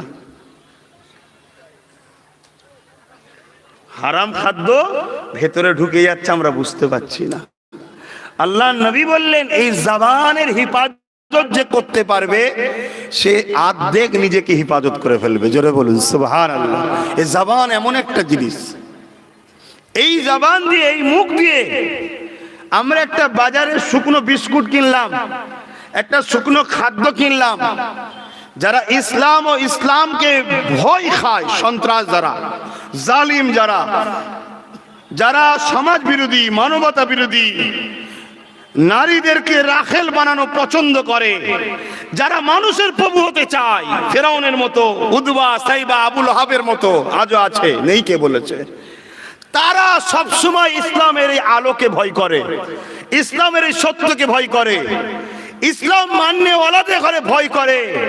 কেন? তারা জানে ইসলাম এমন একটা নূর, ইসলাম এমন একটা জ্যোতি, এমন একটা রাস্তা, এমন একটা সত্য, এমন একটা শান্তি, এমন একটা মানবতা, এমন একটা চেতনা, এমন একটা ইনসাফ, এমন একটা ইনসানিয়াত, এটা যদি সমাজে থাকে, তাহলে মানুষের প্রভু হওয়া তো দূরের কথা, আমি যে পশু এটা সবাই জেনে যাবে। কথা বুঝছেন? তাই তারা তখন কি করে? বড় প্ল্যান করে অর্থ খরচ করছে, আরব কোটি ডলার টাকা খরচ করে আমাদের মধ্যে থেকে সর্বপ্রথম টানছে রসুলের প্রেমকে, কমাচ্ছে। আজকে সমাজে দেখবেন, মাফ করবেন, কিছু কিছু কথা এমন ভাবে প্রচার হয় যেন রসুল একটা সাধারণ মানুষ, একটা মানুষ, ঠিক এতটুকুই। আর আমাদের ঘরে বড় প্ল্যান করে দাওয়াত করিয়ে হোক, ফ্রিতে হোক, বন্ধুত্ব করে হোক, বা নিজেদের পয়সায় খরিদ করে হোক, যে খাবারগুলো চতুর্দিক দিয়ে আমাদের পেটে যাচ্ছে, ওই খাবারের মধ্যে এমন খাদ্য প্ল্যান করে ঢুকানো হচ্ছে যেগুলোর মধ্যে হারাম বস্তু জড়িয়ে আছে। এ থেকে বাঁচার উপায় কি বলবো? এ থেকে প্রথম বাঁচার উপায় হলো সাহাবাদের ফলো করা, যেভাবে নবীকে প্রেম করেছে ওইভাবে প্রথম নবীর সঙ্গে প্রেম জোড়ো। কারণ নবীর প্রেম নাপাককে পাক করে। জোরে বলুন সুবহানাল্লাহ। নবীর প্রেম এত পাওয়ার, নাপাককে পাক করে দেয়, লো ব্যাটারিকে চার্জ দিয়ে পুরো হাই করে দেয়। আর হাই ব্যাটারি যখন হয়ে যাবে তখন তার একটা কারেন্ট ভোল্টেজ থাকে, যেটাকে টাচ করলে একটা ঝিনঝিনে ভাব আসে। কথা বুঝে আসছে না? নাই। এক নম্বর। দ্বিতীয় নম্বর হলো বেশি করে আল্লাহকে স্মরণ করেন, জিকির ও সেজদার মাধ্যমে করে তাকে বলেন খোদা বাঁচার এখন উপায় নেই। কাকে বলবেন? যে আল্লাহকে, যে খোদা বাঁচার এখন উপায় নেই। এমন একটা সময় আপনি পাঠিয়েছেন, হাজারো চেষ্টা করে খোদা হচ্ছে না, স্পেশাল ভাবে আপনি আমাদেরকে বাঁচান। এই দোয়াটা তার কাছে বারবার করেন, তওবা করেন, ইস্তেগফার করেন। আমার আল্লাহ আপনার মধ্যে একটা প্রেম দেবে, ওই প্রেমে দেখবেন আপনার রোজা রাখার নেশা আসবে। যখনই রোজা রাখার নেশা আসবে তখন আপনার ভেতরটায় যদিও কিছু গাদ খারাপ চলে যায়, ওটাকে পুড়িয়ে ছাড়কার করে আপনার শরীরকে ভালো করবে। আর এই শরীর তখন নূরের লাইট দেবে, ভালো দিকে যাবে। জোরে বলুন সুবহানাল্লাহ। যদি আপনারা আখিরাত বিশ্বাস করেন, যদি আপনারা মানেন যে আমারও মৃত্যু হবে, আমাকে উঠানো হবে, সুম্মা নুফিকা উখরা ফাইযা হুম কিয়ামুন ইয়ানজিরুন, যদি আপনারা বিশ্বাস করেন ময়দানে মাশর বলে একটা জায়গা আছে, যদি আপনি বিশ্বাস করেন হিসাব নিকাশ হবে, যদি আপনি বিশ্বাস করেন পুলসুরাত চুলের থেকে সরু, হীরের থেকে বা তরোয়ালের থেকে ধার, যদি আপনি বিশ্বাস করেন ওই পুলের ওপর দিয়ে সবাইকে যেতে হবে, তলাটা হবে জাহান্নামের আগুন, পার হতে পারলেই জান্নাত, যদি আপনি বিশ্বাস করেন কিয়ামতের দিন মাথার এক বেগদা ইখতিলা এক হাত উপরে আল্লাহ সূর্য নামাবে, 12 গুণ তাপ বাড়বে, সূর্যের তাপেতে লোহা আগুনে দিলে যেমন পুরে লাল হয়, এই জমিনটা পুরে লাল হয়ে যাবে। ওই জমিনে আমাদের সবাইকে দাঁড়াতে হবে। আর জমিনে যেদিন হিসাব হবে ওই দিনের সময়টা কতদিন হবে? কোরআনের ভাষায় আল্লাহ বলছে কানা মিকদারু 50 আলফা সানাতিন, 50,000 বছরের একটা দিন হবে। এই দুনিয়ায় যে একটা দিন, সেই দিন একটা দিন হবে দুনিয়ার 50,000 বছরের যত সময় লাগে, এই রকম লম্বা একটা দিন হবে। সেদিন হবে বিচারের দিন। 50,000 বছর কেটে যাওয়ার পর বিচার শুরু হবে। ততদিন সব বাপ হালুয়া টাইট হয়ে যাবে। শুনছেন আমার ভাইরা? যদি আপনারা মনে করেন আমরা সেদিন দেখে লবো খনি, কি দেখবেন জানি না বাপ। তবে রাত্রিরে ঘুমাচ্ছিলাম একদিন, ডান দিকে কাঁধে শোয়া রাসূলের সুন্নাত। নবীর সুন্নাত মানেই লাভ, নবীর সুন্নাত যেখানে নেই সেখানেই লস।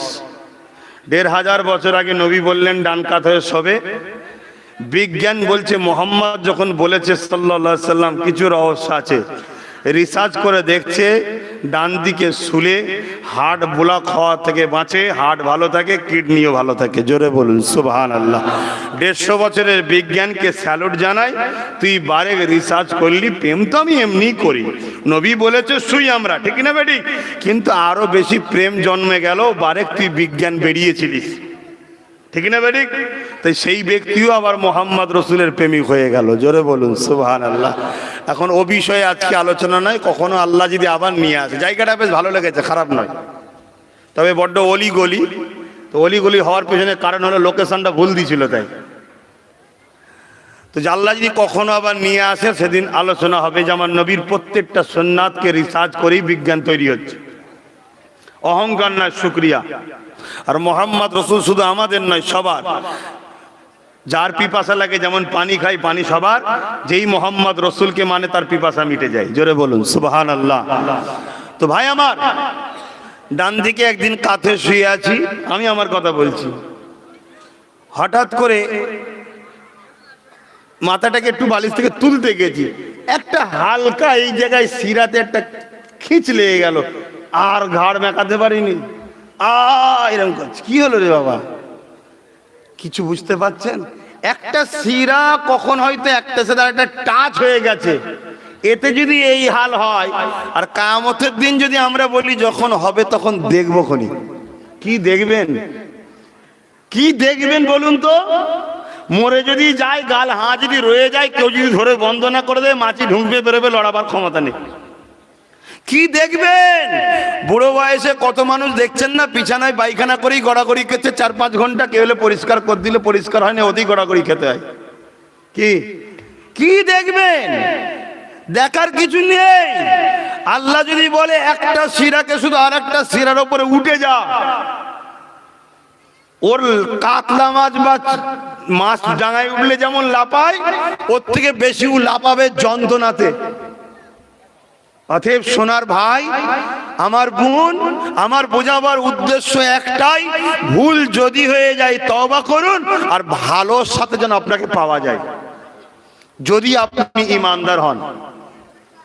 ভুল করবেন না প্রথম কথা, তারপরেও যদি হালকা বয়সে হয়ে যায়, সঙ্গে সঙ্গে তওবা করুন যে আল্লাহ আমি গান শুনে ফেলেছি, আল্লাহ আমি সিনেমা দেখে ফেলেছি, আল্লাহ আমি মদ খেয়ে ফেলেছি, আল্লাহ আমি মিথ্যা কথা বলে ফেলেছি, ইত্যাদি ইত্যাদি ইত্যাদি। আল্লাহর কাছে সঙ্গে সঙ্গে তওবা করুন। বনি ইসরায়েল কওমের একটা যুবক ছিল তৎকালীন সময়, বহুত অর্থশালী ছেলে। শোনো আমার যুবকরা, শুনছো তো? বহুত অর্থশালী।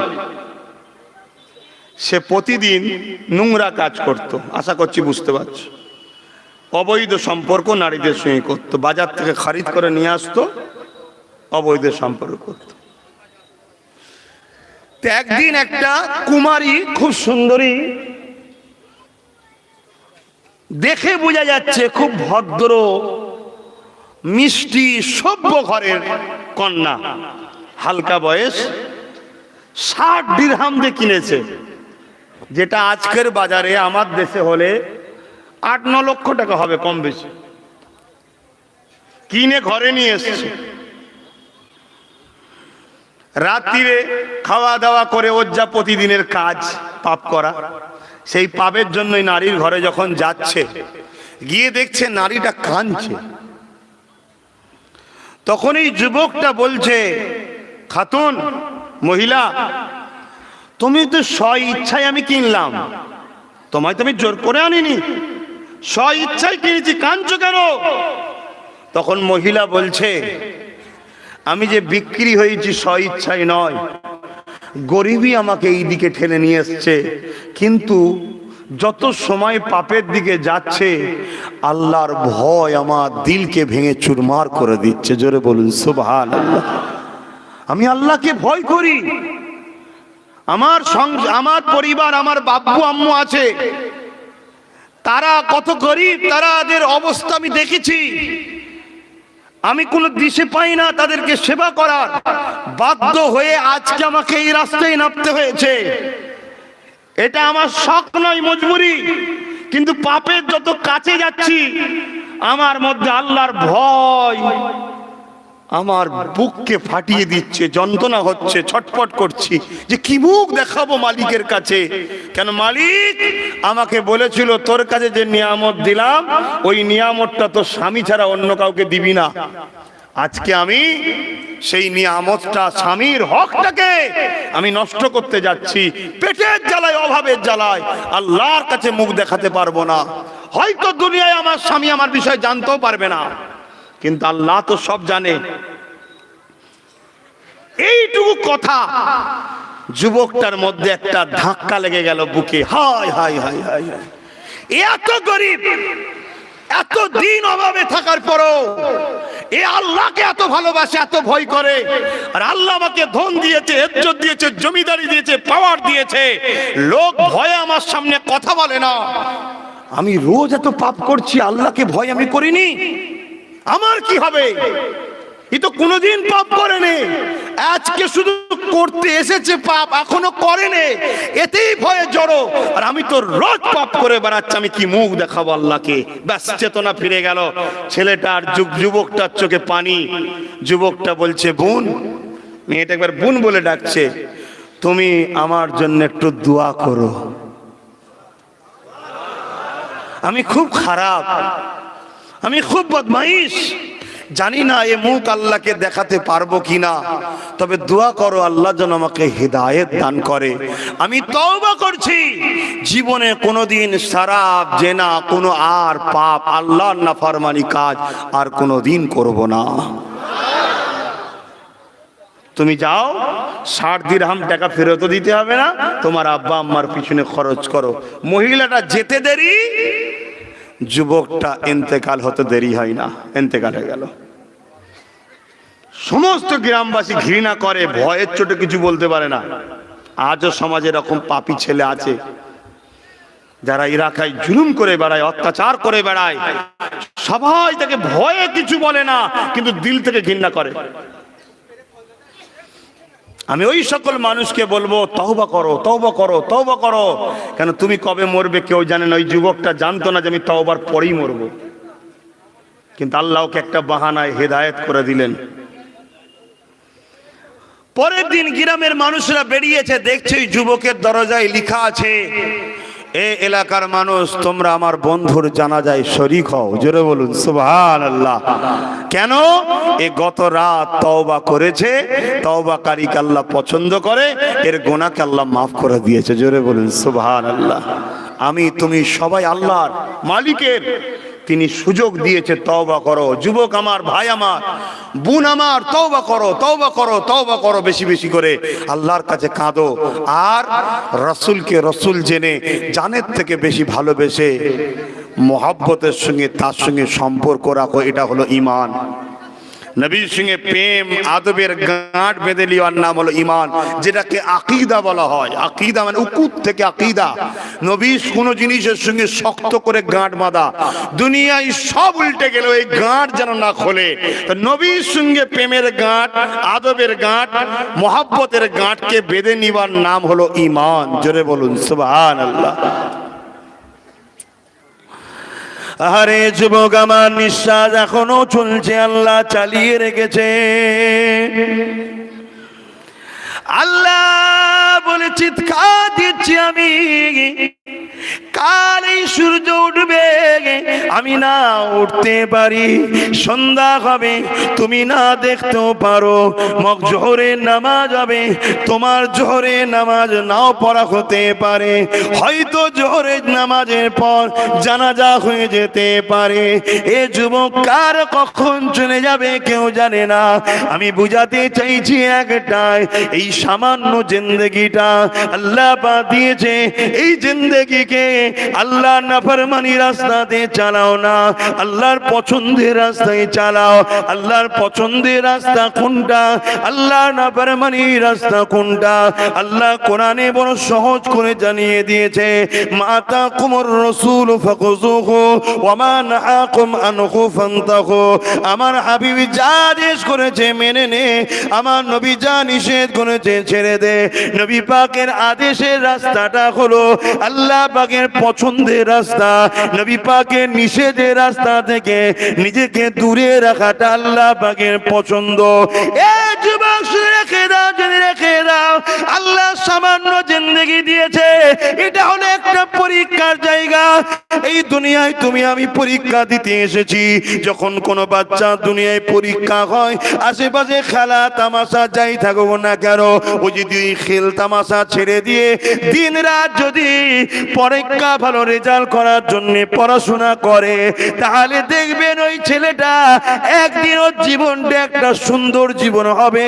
কেননা ও পরীক্ষায় ভালো রেজাল্ট করবে, ভালো রেজাল্ট করলে দুনিয়ায় সম্মান পাবে, ওর আত্মীয় স্বজন সবাই ভালোবাসবে, পরবর্তীতে দেখা যাবে ওই ছেলেটা একটা ভালো চাকরি, ভালো জীবন পেয়ে যাবে। আর যারা পড়াশোনা ছেড়ে দিয়ে দুনিয়ায় খেল তামাশা মেলা জুয়ার মধ্যে জড়িয়ে যাবে, পরীক্ষার রেজাল্টটা খারাপ হয়ে যাবে, ফেল হয়ে যাবার জন্য আত্মীয় স্বজন সবাই ধিক্কার জানাবে, জীবনে কোনোদিন চাকরি পাবে না, এর ধরে ওর ধরে ঘুরে ঘুরে ঘুরে ঘুরে ঘুরে ঘুরে বেড়াতে হবে।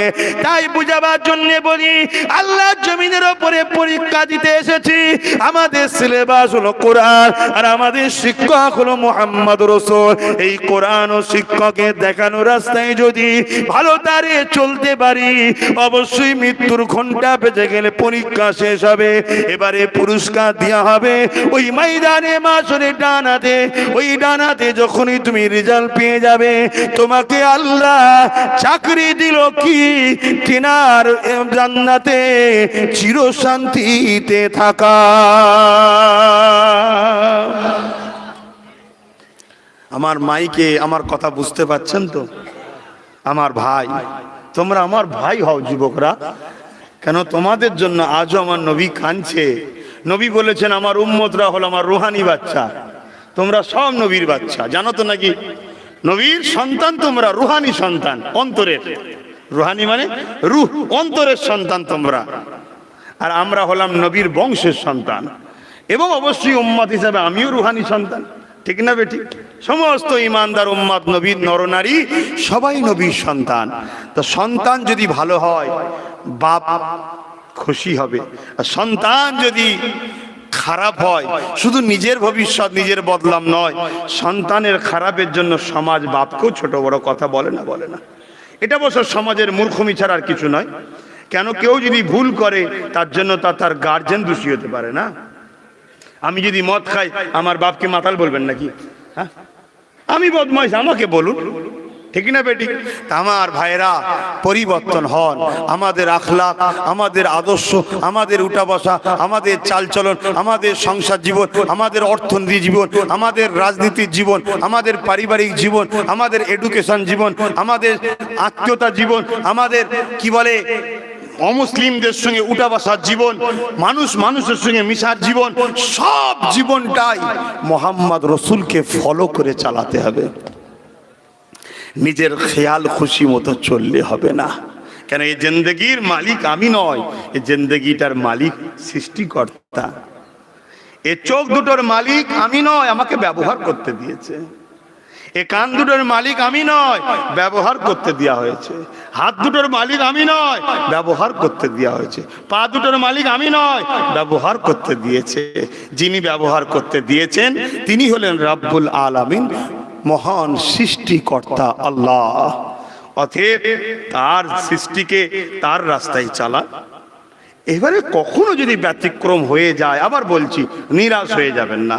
কেন আমি আপনাকে কঠোরভাবে বলতে পারি না, কেন আল্লাহ যখন আপনার বিষয়ে খবর দিয়েছে লা তাখনাতু মির রাহমাতিল্লাহ, আমার রহমত থেকে নিরাশ হোস না, আমি তোদেরকে মাফ করে দেবো। কিন্তু নিজের বিবেককে প্রশ্ন করুন, যে দয়ালু আল্লাহ আমাকে রাত্রিরে ঘুম দিল 6-7 ঘন্টা, সেই আল্লাহর জন্য উঠে 2-4 রাকাত নামাজ পড়া তো আমার দরকার ছিল। কোনোদিন যদি ঘুমটা না ভাঙে বা একদিন ক্লান্ত উঠতে পারলেন না, আলাদা কথা, যখন ঘুম ভাঙবে তখনই পড়ে নেবেন। তবে দেখবেন ওয়াক্ত একটা যে ওয়াক্ত আছে ফজরের শেষ হবে এবং সুবহে সাদেকের যে ওয়াক্ত টাইমটা আপনার এলাকায় কি আছে দেখে নেবেন। এবং যখন সূর্য পুরো বিছখানে থাকে বা যখন সূর্য ডুবছে, এই টাইমটা ছাড়া বাকি যখনই আপনি ঘুম ভাঙলেন পড়ে নেবেন। বা সারাদিন কাজ কামের মধ্যে ছিলেন, নামাজ পড়তে পারেননি, ব্যস্ত ছিলেন, কাজের মধ্যে ছিলেন, দুনিয়ার ঝামেলায় জড়িয়েছিলেন, ঈশার সময় কাজাটা পড়ে নিয়ে, ঈশার নামাজ পড়ে নিয়ে আল্লাহকে তো বলা দরকার যে আল্লাহ আমি তো আপনারই দাস, দুনিয়ায় অভাবী সংসার, ব্যস্ত ব্যস্ত ব্যস্ত, পড়তে পারিনি, কিন্তু এখন পড়েছি, আপনি কাজা কবুল করে নেন। আমি কথা দিচ্ছি আল্লাহ, আপনি যদি আমার রুজির বরকত দিয়ে দেন, যদি অল্পতেই আমাকে আল্লাহ ভালো ইনকামের রাস্তা দেখিয়ে দেন, আমি আপনার 5 ওয়াক্ত নামাজি পড়বো, কাজা করব না। আপনি কথা বলুন না আল্লাহর সাথে, হতে তো পারে আল্লাহ আপনাকে এমন একটা ভিআইপি জায়গায় বসিয়ে দিল, আরামের কাজ, এসি ঘরে বসে শুধু সই করে দেবেন, কাজ মিটে যাবে, আপনার সইয়েরই মূল্য আল্লাহ মিলিয়ে দেবে। তাহলে তখন আপনি যেন আবার বলবেন না কাজ মিটে গেছে, আমার আল্লাহ কেন, কি আমার আল্লাহর কিছু যায় আসে না। তাহলে কি হবে? আপনি ধোঁকাবাজ। কি হবেন তাহলে? ধোঁকাবাজ। ধোঁকাবাজের সাইজ আল্লাহ করতে খুব ভালো পারেন। কথা বুঝছেন না, বোঝেন না? তুমি ভাবলে আমি ধরা পাবনি। কে বলেছে? কোথায় পালিয়ে যাবেন বলেন তো? ভারত ছেড়ে দিয়ে কোথায় যাবেন? যে বাবা আল্লাহর সঙ্গে কথা বললে কামিয়ে নিয়ে ভারত ছেড়ে দেবো, এখনই পালিয়ে কোথায় যাবেন? এ কি দুনিয়ার রাজা মহারাজা নাকি? হ্যাঁ, তামাম কায়নাতের সৃষ্টিকর্তা যিনি, লাহু মুলকুস সামাওয়াতি ওয়াল আরদ, জমিন আসমানের বাদশাহিত্ব যার কুদরতি হাতে আছে, জোরে বলুন সুবহানাল্লাহ। তিনি তো রাজা বানায়, তিনি তো ফকির বানায়, তিনি তো আলেম বানায়, তিনি তো মানুষকে গরিব বানায়, ধনী বানায়, সব তিনারই কুদরতি হাতে। কোথায় পালাবেন? সাত তবক জমিনের নিচে, সেখানেও তিনার রাজত্ব চলছে। আমেরিকায়, সেখানেও তিনার রাজত্ব। আরে কেউ বসে আছে দেখছেন, পৃথিবী তার নয়। কি কত বড় বড় দাদা, কত বড় বড় ফুটানি, কত বড় বড় ভিআইপি, বাপ রে বাপ। ওপরে ফোর্স, নিচেই ফোর্স, চারিদিকে ফোর্স, হ্যান ফোর্স, ত্যান ফোর্স। লাস্টে একটা কি বিমার এসছে, বলছে চোখে দেখা যায় না, ঘরে ঢুকে দরজা দে, জলদি করে, কারোর সঙ্গে মিশিস নি, রোগ ধরে যাবে। একটা ছোট্ট ধাক্কাতে দেখলেন না, সব দাদা ঠান্ডা হয়ে গেল। ইনি হলেন সেই আল্লাহ, আমাদেরকে দেখাচ্ছে যে কাউকে ভয় করিস না, ভয় শুধু আমায় কর। কিন্তু আমরা ভুলে যাই। আল্লাহ আমাদেরকে হেদায়েত করুন, বলুন আল্লাহুম্মা আমিন। সাবাকাত রহমতি আলা গজবি, আল্লাহ রহমত ও গজবের প্রতিযোগিতায় প্রতিবারে আল্লাহ রহমত ফাস্ট হয়ে যায়। আল্লাহ রহমত বড় না গজব বড়? রহমত বড়। তা রহমতেরই আশা করব।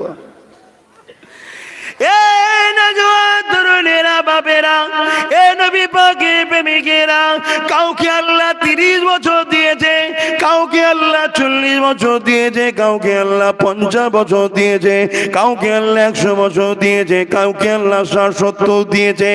যাকে যতটুকু দিয়েছে, আসার ডেট আছে, যাবার কোনো ডেট নাই। কে কখন চলে যাবে কেউ জানে না। তবে মনে রাখবেন, আল্লাহকে খুশি করার রাস্তা অনেক রয়েছে। সব থেকে বড় রাস্তা হলো আল্লাহ পাকের দোস্ত নবী মুহাম্মদ রাসূলকে ভালোবাসা, তাকে আদব করা, পেয়ার করা। তারপরে রাস্তা হলো তাকে সিজদা দিয়া, রুকু দিয়া নামাজ পড়া।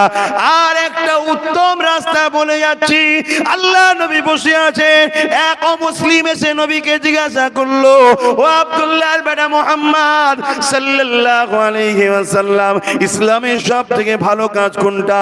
আল্লাহ নবী বলেছেন খোদা তো খানা খাওয়ানো।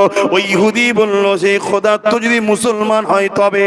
আল্লাহ নবী বলেছিলেন না না না না, যে যেই হোক না কেন, মুসলিম হোক আর অমুসলিম হোক, সে যদি খোদার্থ থাকে, তাকে যদি তুমি খানা খাওয়াও, খেতে দাও, এই খাওয়ানোটা ইসলামের সব থেকে বড় ভালো কাজ। জোরে বলবেন না? এ যুবকেরা, আজ তোমরা ইসলামটাকে পুঁথিগত করে ফেলেছি।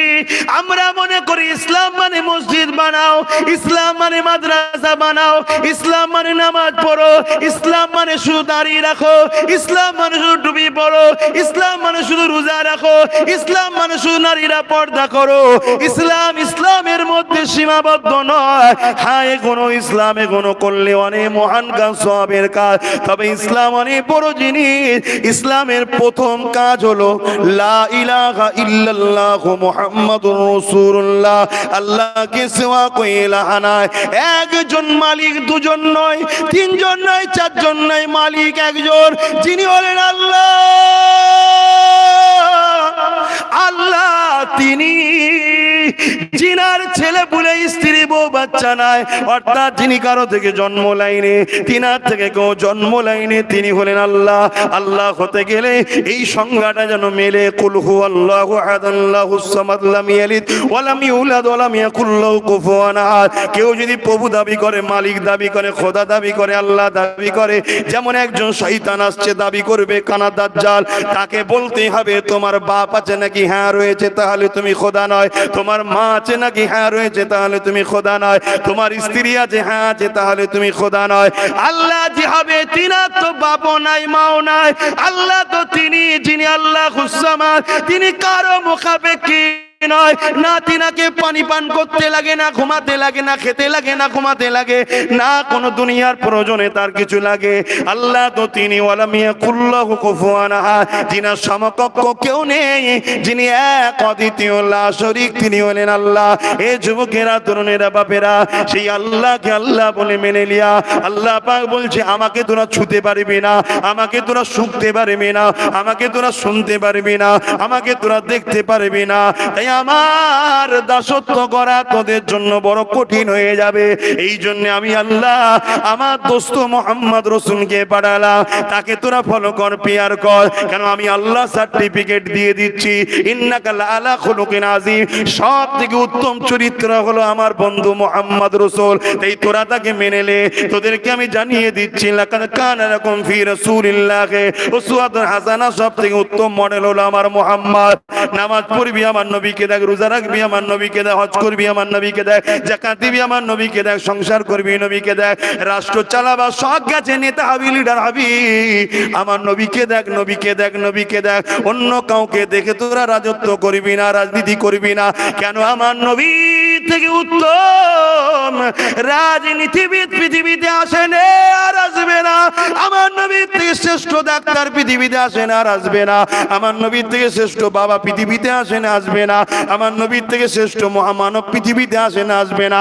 এটা আমার কথা নয়, আমার বাপের কথা নয়, আমার দাদু কথা নয়। যিনি পাঠায় আল্লাহ, তিনি জানিয়ে দিলেন উসওয়াতুন হাসানা, সব থেকে উত্তম চরিত্র হলো মুহাম্মদ রাসূল। সেই নবী পাক বলছেন নামাজ যেমন পড়তে হবে, রোজা এখন রাখতে হবে, হজ যেমন করতে হবে, মা বাপকে যেমন পেয়ার করতে হবে, বড়দের সম্মান করতে হবে, বড়রা ছোটদেরকে স্নেহ করতে হবে, ধনীরা শতকরা 2.5 টাকা গরিবকে যাকাত দিতে হবে, ধনীরা হজ করতে হবে। সেই নবী জানিয়ে দিলেন লা ইয়ারহামুল্লাহু মান লা ইয়ারহামুন নাস, যে মানুষকে ভালোবাসে না তার উপর আল্লাহ পাকের দয়া হবে না। সে মুসলিম হোক, হিন্দু হোক, দলিত হোক, আদিবাসী হোক, সাঁওতাল হোক, আল্লাহ সৃষ্টি মানুষ সবাইকে ভালোবাসতে হবে। তুমি যদি মনে করে মুসলমানকে ভালোবাসবো, ও অমুসলিমকে মারবো, তাহলে বেইনসাফি করা হবে। ওকেও ভালোবাসতে হবে, পেয়ার করতে হবে, ওকেও সম্মান করতে হবে, আদর করতে হবে, সাহায্য করতে হবে। মনে রেখে দেবে, আল্লাহ নবী জানিয়ে দিলেন আল্লাহকে পাবার একটা সহজ রাস্তা হলো আল্লাহর সৃষ্টিকে ভালোবাসা। আরো জোরে বলে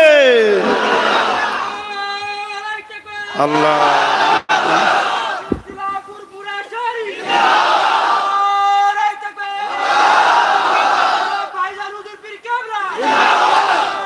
আল্লাহু আকবার। আমি কাউকে ছোট করার জন্য বলছি না, আমরা আপনাদের পীরের আওলাদ, আপনারা আমাদেরকে ভালোবাসেন তো, তাই আমরা বলার সুযোগ পাই, ঠিক না বেটি? ভালোবাসা দেন তো বলি তো বলার সুযোগ পাই। সিলসিলায়ে ফুরফুরা শরীফ বলবেন না, সিলসিলায়ে আহলে সুন্নাত ওয়াল জামাত। সিলসিলা মানে একটার পর একটা, একটার পর এক, পরস্পর শিকল ধাপ, এর মানে হলো সিলসিলা। ফুরফুরা শরীফ একটা জায়গার নাম, যেখানে আহলে সুন্নাত ওয়াল জামাতের পূর্ব ভারতের হেড অফিস আছে। পূর্ব ভারতের হেড অফিস কে? ফুরফুরা শেখ জাবানার মুজাদ্দিদ উলিল আমর আল্লামা সৈয়দনা আবু বকর সিদ্দিক আল কুরাইশি আহলে রাসূল দাদা হুজুর পীর কেবলা। ওটা হচ্ছে ওটা হেড অফিস পূর্ব ভারতের। কারণ পূর্ব ভারতে দিন ইসলাম এসেছে 200 বছরের ইতিহাসে পাওয়া যাচ্ছে দাদা হুজুরের মতো দ্বিতীয় কে আসেনি। আরেকজন এসেছিলেন কারামত আলী জনপুরি সাহেব, কিন্তু তিনার ভাষাটা উর্দু ছিল, আরবি ছিল, উর্দু ছিল, তাই মানুষ তিনাকে ভালোবেসে নিয়েছিল ঠিকই, কিন্তু তিনি চলে যাওয়ার পর মানুষ আবার ভুলের দিকে চলে গেছিল। কিন্তু দাদা হুজুরের ভাষাটা বাংলা, বাঙালি সন্তান মাতৃভাষাতে মানুষকে বুঝিয়েছে, এবং 2.5 থেকে 3 হাজার আরবি গ্রন্থকে আরবি টু বাংলা করে মানুষের কাছে তুলে দিয়েছে। এই মহান কাজে বসিরহাট আল্লামা হুজুরের বিশাল অবদান আছে। শুধু লিখেছে তা নয়, সব থেকে প্রিয় মানুষের কাছে যেটা, সেটা কি বলবেন তো? টাকা। এখন তো টাকাই মানুষকে সব থেকে প্রিয়, বাপের থেকে প্রিয়, স্ত্রীর থেকে প্রিয়, স্বামীর থেকে প্রিয়, সন্তানের থেকে প্রিয়। কি বাস্তব দেখছি তো।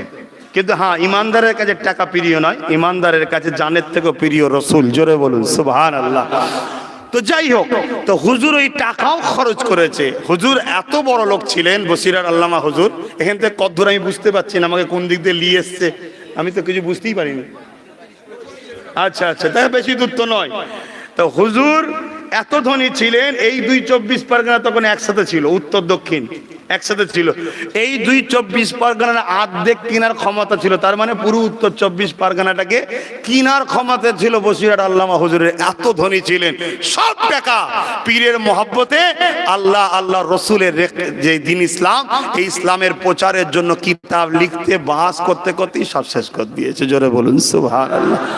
আমরা যদি সামান্য কিছু করি মনে করি বিরাট কিছু করে ফেলি। আরে কিছুই করোনি। আল্লাহ তোমায় পছন্দ করা, একটু দিনের কাজ করছো, শুকরিয়া আদায় করো। আল্লাহ দিন তিনি কার দ্বারা নেবে আল্লাহই ভালো জানে। তোমার দ্বারা লিখছে, তুমি একটু খুশি হও, যাক আমার কপালটা ভালো। ঠিক না বেঠিক? আমার বোঝাবার উদ্দেশ্য এটা, দাদা হুজুর রহমাতুল্লাহ আলাইহির সিলসিলায়ে মুজাদ্দিদুজ জামান বা সিলসিলায়ে আহলে সুন্নাত ওয়াল জামাত, অর্থাৎ আহলে সুন্নাত ওয়াল জামাতের সিলসিলার অনুসারী আমরা। আর এই সিলসিলার কেন্দ্র অফিস পূর্ব ভারতে কোথায়? ফুরফুরা শরীফ, যেটা জামানার মুজাদ্দিদ আহলে রাসূল মুজাদ্দিদ জামান আবু বকর সিদ্দিক দাদা হুজুর পীর কেবলা। আর শুনে রাখেন, কিয়ামতের শেষ দিন পর্যন্ত নেতৃত্ব কিন্তু কুরাইশ দেবে, এটা আপনাকে মানতে হবে। নবীর হুকুম, আব্দুল্লাহ ইবনে উমর থেকে রায়াত, কিয়ামত পর্যন্ত নেতৃত্ব কুরাইশ দেবে। আর কুরাইশের নেতৃত্ব যারা মানবে তারা রাসূলের হাদিসের আমলের জন্য নাজাত পাবে। জোরে বলুন সুবহানাল্লাহ। সময়ের দিকে খেয়াল করে একটু সালাম দেবো। ইয়া নবী সালাম।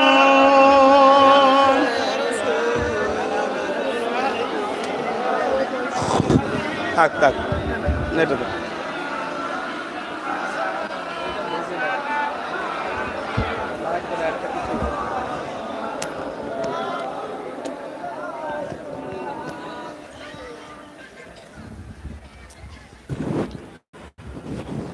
আমার প্রত্যেকটা ওলামা হযরত ভাইরা যারা আছেন,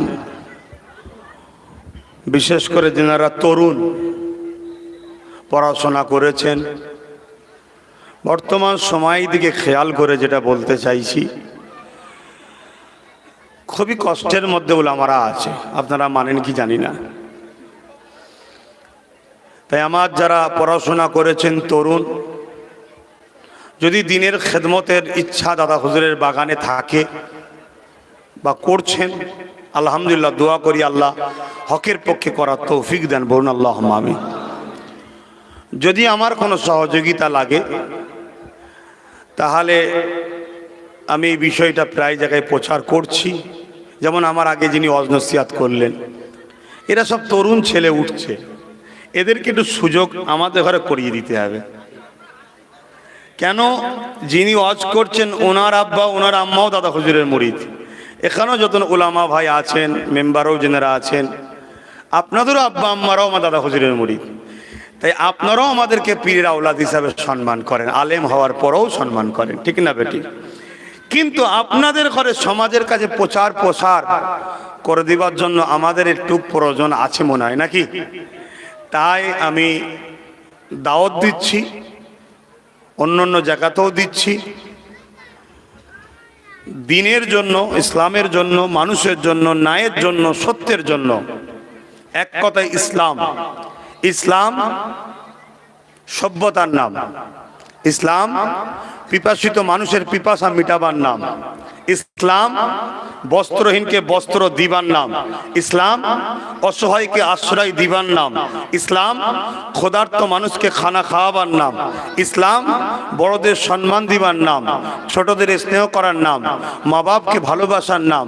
মা হলেন জান্নাত, বাপ হলো জান্নাতের দরজা, এর নাম হলো ইসলাম।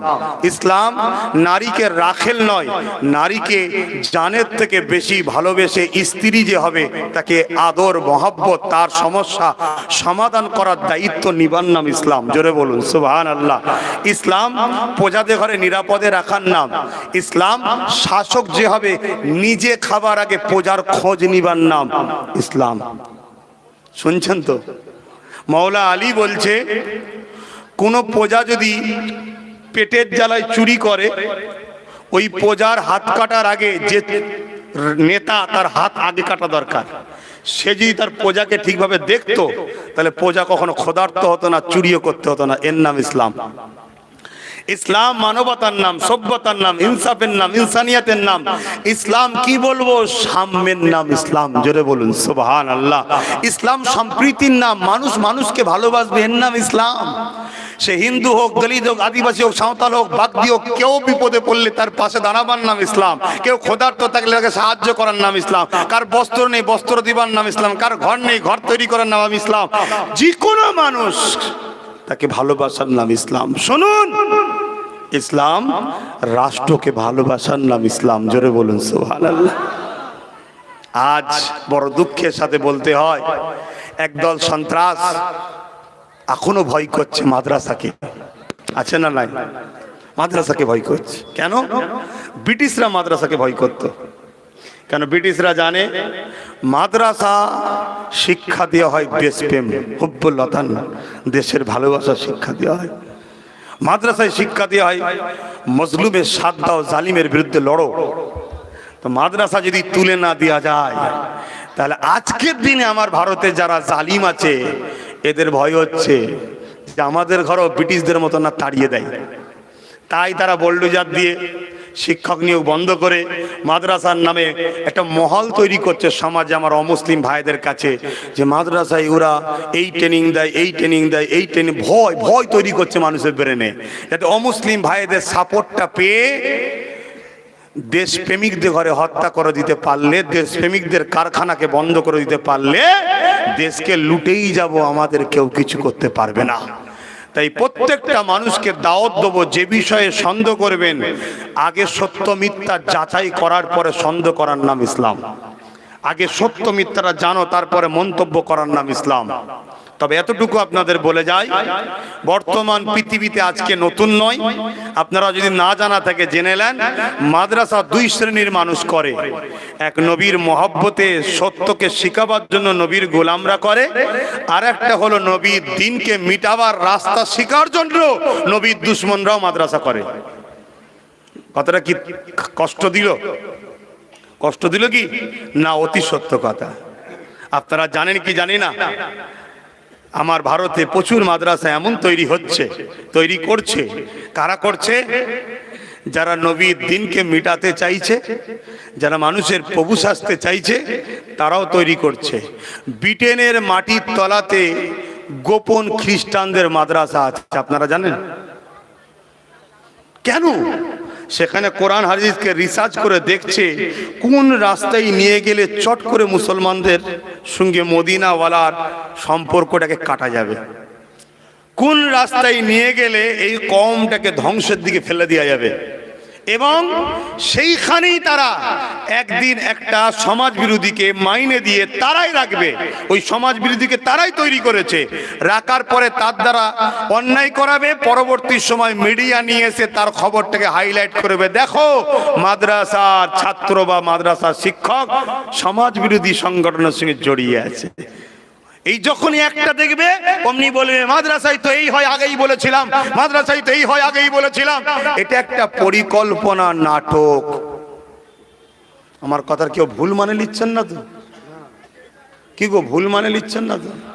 যদি ভুল লাগে বলেন, আমি আবার ভুলে বুঝাবো। তাহলে মাদ্রাসা যেমন নবীর আশিকরা তৈরি করে, আবার মাদ্রাসাকে বদনাম করার জন্য মাদ্রাসার নামে নকল মাদ্রাসা নবীর দিনের দুশ্মনরাও তৈরি করছে।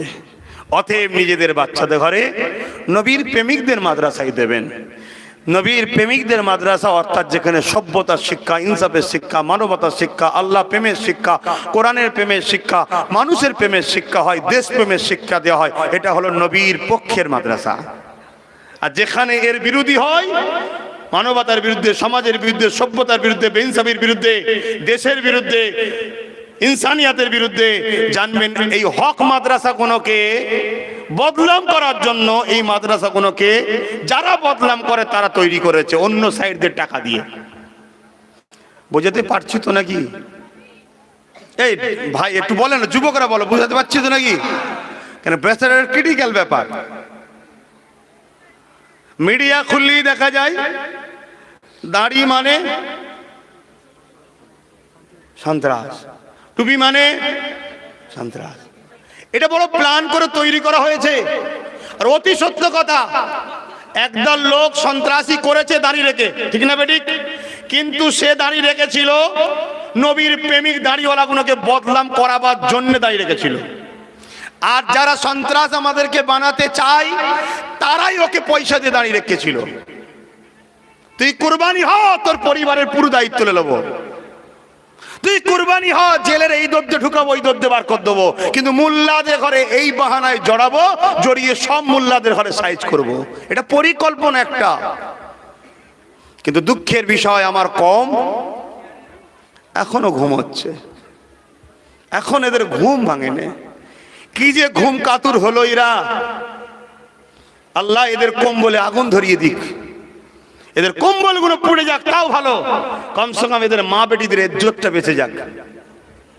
দিদিরা এইভাবে ঘুমোতে থাকে, আগামী দিন এদের মা বেটির ইজ্জতিরা বাঁচাতে পারবে না। ভালো লাগলে লিন, না ভালো লাগলে না লিন। আব্বাস সিদ্দিকীর দায়িত্ব আছে মুসলিমের সাথ দেওয়া, জালিমের বিরোধী করা, এটা আমার ইমানি দায়িত্ব। এই দায়িত্ব পালন করতে গিয়ে যদি জালিম আমাকে টুকরো করে দেয়, ওই টুকরো হওয়াটাকে নিজেকে নসিব মনে করবো। কেন? বেহিসাব জান্নাত পাবো। জোরে বলুন সুবহানাল্লাহ। আমরা দুনিয়ায় জন্ম হয়েছি শখ, শান্তি, আরাম আয়েশের জন্য নয়। আমরা আল্লাহর সৃষ্টিগুলোকে ন্যায় সত্যের রাস্তা দিয়ে শান্তির রাস্তায় আনার জন্য জন্ম হয়েছি। আপনারা জানেন কি জানি না, আমার বাংলাতেও উচ্ছেদ হচ্ছে, আপনারা জানেন কি জানি না। ভাববেন ধর্মীয় মাহফিলে কথা কেন, অসুবিধা কোথায়? মানুষ বিপদে পড়েছে, এটা সত্য না মিথ্যা? আওয়াজ দিন, সত্য না মিথ্যা? কেন উচ্ছেদ করছেন? কি অন্যায় হয়েছে? 30 বছর 40 বছর বসবাস করছে, উচ্ছেদ হচ্ছে কেন? শুনেছিলাম গুজরাটে, শুনেছিলাম ইউপিতে, শুনেছিলাম অমুক জায়গায়। জানি যারা আছে তারা করবে, আমরা জানি, তাই তো তাদের ঘরে প্রকাশ্য ঘৃণা করি আমরা মুসলমানরা, ঠিক না বেঠিক? কিন্তু এখানেও হচ্ছে কি ব্যাপার? গত দুদিন ধরে দেখছি উত্তরাখণ্ডে নাকি প্রায় 50, 60, 70 হাজার মুসলমানের একটা থাকা বস্তি নয়, গ্রাম। সেই গ্রাম নাকি 80 বছর পরে এখন নাকি বলছে ওরা দেখে ওখান থেকে তুলে দিতে হবে। যাদের এক একজনের 2 তলা 3 তলা করে পাকা বাড়ি 70, 80, 90 স্বাধীনতার আগে থেকেও বসবাস করছে। এখন তারা চিল্লাচ্ছে কি, জান দিয়ে দেবো ভালো, তবুও যাব না। কিন্তু ওই বোকাগুলো যদি আজ থেকে 20 বছর আগে ভাবতো যে আমাদের বিরুদ্ধে প্ল্যান হচ্ছে, নিজেদের হাত নিজেদের পাটাকে শক্ত করি, তাহলে আজকে জানও দিতে হতো না। আর এই যে উচ্ছেদের যে চক্রান্ত, এই চক্রান্তটাও করতে পারতো না। কারণ লোহা না হলে লোহা কাটা যায় না বাপ। মুফতি না হলে মুফতির ফতোয়ার বিরোধী করলে গ্রহণযোগ্য হয় না। তা যে পাওয়ারে উচ্ছেদ হচ্ছে, ওই পাওয়ারওয়ালা লোক না হলে উচ্ছেদ রুকা বোঝার হয় বুঝে লাও, না হয় এখনো ঘাস খাও। কাল যখন তোমার কোমরে বেল লাগাবে তখন তুমি বলবে জানতে দেবো, তখন তোমার জানো যাবে, কিছু করার থাকবে না। কিন্তু এখনো করার সময় আছে। তবে দেখো ভাইজানের কথা শুনে কড়া থেকে উঠতে গিয়ে যেন আবার চুলোই পড়ে যাওনি, বুঝতে পারছেন না? আমার কথা শুনে হয়তো কেউ উঠতে চেয়েছে, ঠিকই তো ভাই, না নিজেদের কথা নিজেদের ভাবতে হবে। যেই তুমি ভাবতে যাবে আবার চুলো তোমায় টানবে, আর একজন আসবে, যাই না আমি তোর পাশে আছি তো।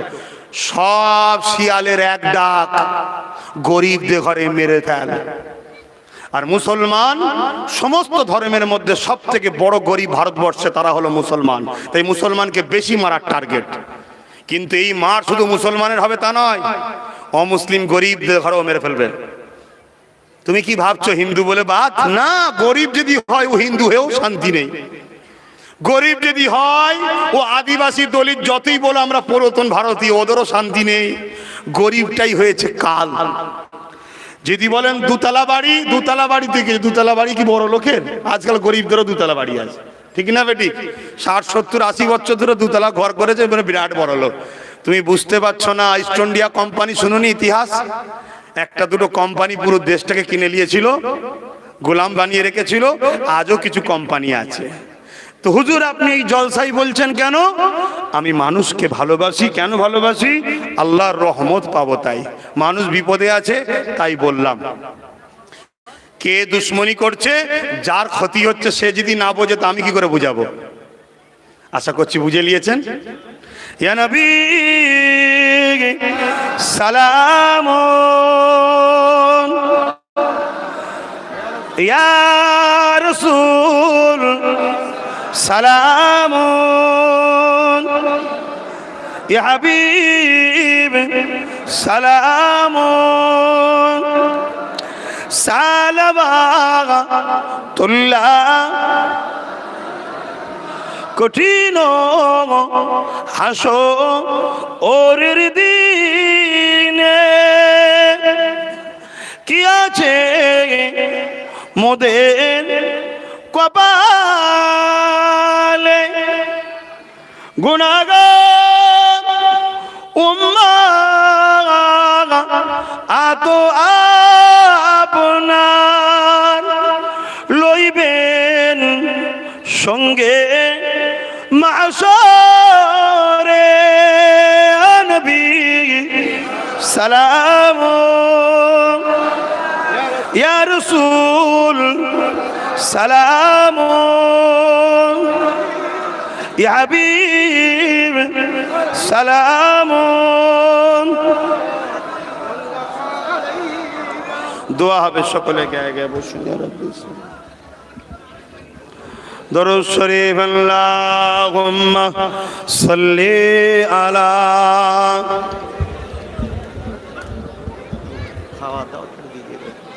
খাবার দাওয়াত আছে?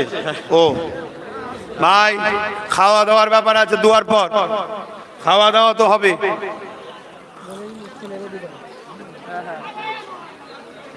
তার আগে একটা ছোট্ট কথা, আমি দিনে জলসা করি, আপনাদের অসুবিধা হয়? দেখুন দিনের বেলা আপনাদের ঘরে কি খাওয়াবে? এখন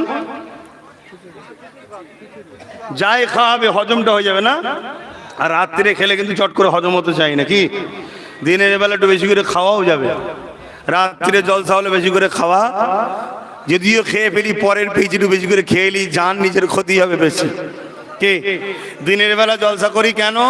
দিনে মাহফিল করলে জলসা কোনো মাহফিল মেলা হওয়া থেকে বন্ধ হচ্ছে। বলে রাখবেন, একটা মানুষ, শুনছেন আমার কথা? কিছু কিছু মুসলমান আমাকে বলে, ভাইজান সবই বুঝি কিন্তু আমরা তো কমজোর, আমরা তো দুর্বল, আমরা তো কম। বলে না বলে না ভাই, বুদ্ধি যদি থাকে,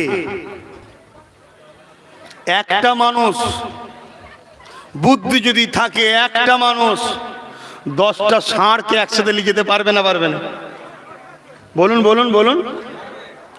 কিন্তু একটা মানুষ কেন, দুটো মানুষ একটা ষাঁড়ের সঙ্গে লড়াই করে পারবে? পারবে না। কিন্তু বুদ্ধি থাকলে একজন 10 জনকে লিখে যেতে পারবে, ঠিক না বেটি? অতএব বাপ, শরীরকে কম খাটাও, ব্রেনকে বেশি খাটাও। ব্রেন এমন একটা জিনিস, যত খাটে বাড়ে আর শরীর যত খাটে কমে। বুখার মতো সব শরীর খাটায়। আমার কথা বুঝছেন তো না? বেকার বকছি? হ্যাঁ,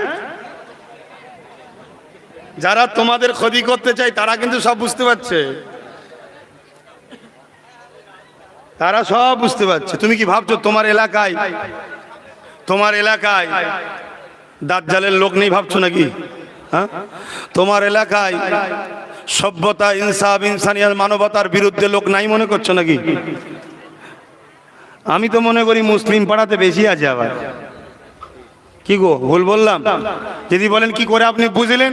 আমাকে যতজন গাল পাড়ে তার মধ্যে 100-র মধ্যে 98টা মুসলমান পাড়া থেকে গাল পাড়ে। দুটো একটা অন্য পাড়া থেকে একটু এদিক ওদিক বলে, দেখেছি। তাও হয়তো ভুল বুঝে, কেউ হয়তো ভুল বুঝিয়েছে। কেন আব্বাস সিদ্দিকীর মাথায় টুপি, মুখে দাঁড়ি।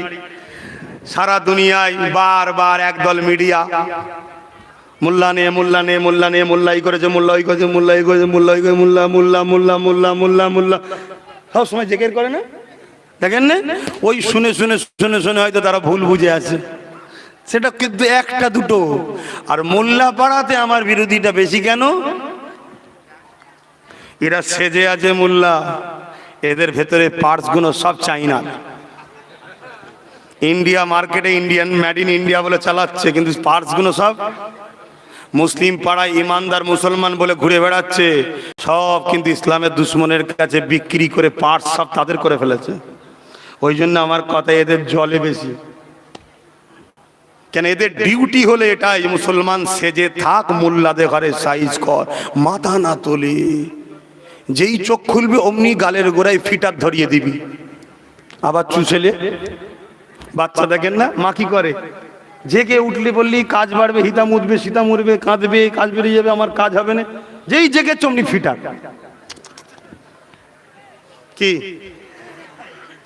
কিছু লোক আমাদের ঘরে যেই জাগে, এই কি কথা বলছে, খা খা খা। কেন? জেগে গেলেই কোটি কোটি কোটি কোটি এদের বাপ দাদু সম্পত্তি ঝেড়ে খাচ্ছি, সব পেরিয়ে যাবে। ওই জন্য যেই বলে এই কথা বললো, খাওয়া, ও খেয়ে কথা বল, জান ঠান্ডা হয়ে গেছে।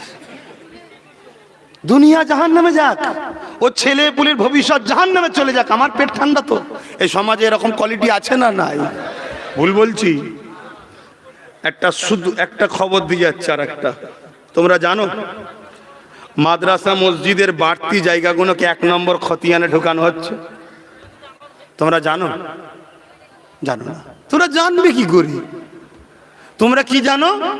কবে কোথায় 2 কিলো চাল ফ্রি দেওয়া হবে, কোথায় 1000 টাকা ফ্রি দেবে, কোথায় মরা মুরগির বিরিয়ানি ফ্রি আছে, ওইটা ঠিক খবর রাখো। কথা খারাপ নিলেন নাকি? অতি সত্য কথা, মা দুঃখে বলছি বাপ, অন্য কিছু নয়, কষ্টে। আমি হুজুরি ছিলাম, আছি, যতদিন বাঁচবো মনে রেখে দেবেন, এই হুজুরি থাকবো, এই দুনিয়া যা কি বলে বাবারাই করতে থাকবো, অন্য কোনো দিকে যাবো নি, চিন্তার কোনো কারণ নেই। কেন? এর মজা আলাদা মজা, এর মজা আলাদা মজা। কিয়ামত দিন যদি আল্লাহ বলে কি করেছি, কিচ্ছু করিনি, শুধু যেখানে যেতুন তোমার কথা, তোমার নবীর কথা লোককে শোনাতুন, শুনবি আয় আল্লাহর কথা, শুনবি আয় নবীর কথা, এই করিস, আর কিছু নেই। জান্নাত দেবেন, শান্তি পাবো, না দিলে আপনার দাস কষ্ট পাবে। আপনার ইচ্ছা যেটা, সেটা আমার কিছু করার নেই। আশা রাখি আল্লাহ দয়া করে এর ওসিলেই জান্নাত দিয়ে দেবে, এটা আমি বিশ্বাস রাখি। আপনাদের অসুবিধা আছে কি আমায় দিলে? তাহলে বাদ দেন। তা আমি কি কথা বলতে চাইছি, 1 নম্বর খতিয়ানে মাদ্রাসার জায়গা, মসজিদের জায়গা ঢুকিয়ে দেওয়া হচ্ছে। কেন? আজকে ঢুকানো হবে, 5-10 বছর পর ওই জায়গাটাকে একটা মদ ফ্যাক্টরি 99 বছরের জন্য লিজ নেবে। যারা আপনার মাদ্রাসার মসজিদের দুশ্মন বলেই তো ঢুকাচ্ছে, তারা তখন আপনাকে জিজ্ঞেস করবে নাকি গো মদ শরিয়াতে হালাল না হারাম, তারা জানে না হারাম না হালাল। মসজিদের পাশের জায়গা, মাদ্রাসার পাশের জায়গাটাকে মদ ফ্যাক্টরি খেতে দেবে। আপনি যখন রুখতে যাবেন অমনি চলে আসবে সাহেবরা, বুঝতে পারছেন না, কাই কুই কাই কুই কাই কুই, মার পাচাই, হুরি বাবারি হুরি বাবারি, সব ছুটবে, কিচ্ছু করতে পারবেন না। হাসেন নে, হাসেন নে। লাস্টে আপনার বাচ্চা, আপনার মেয়ে আস্তে আস্তে বড় হবে, পাশে মসজিদের পাশে মদ ফ্যাক্টরি, ওখান থেকে মদ খাবে, আপনার মেয়েকে ধরে নিয়ে যাবে, লিজে রেপ করবে। প্ল্যান তৈরি হচ্ছে বাপ। আর এইগুলো বলি বলে একদল মুসলমানকে ওপর থেকে গালহাকর দেয়, আর দিয়ে বলে পাড়ায় গিয়ে বলে আব্বাস দালাল, ছেড়ে এসে বলে দালাল। কথা বুঝাচ্ছে না? অন্য কিছু নয়, সে খেয়েছে, মূলো যে খাই মূলো ঠিকার তোলে তো নাকি, সে এসে ঢেকুর তুলে দিচ্ছে। এই হচ্ছে সারাংশ কথা।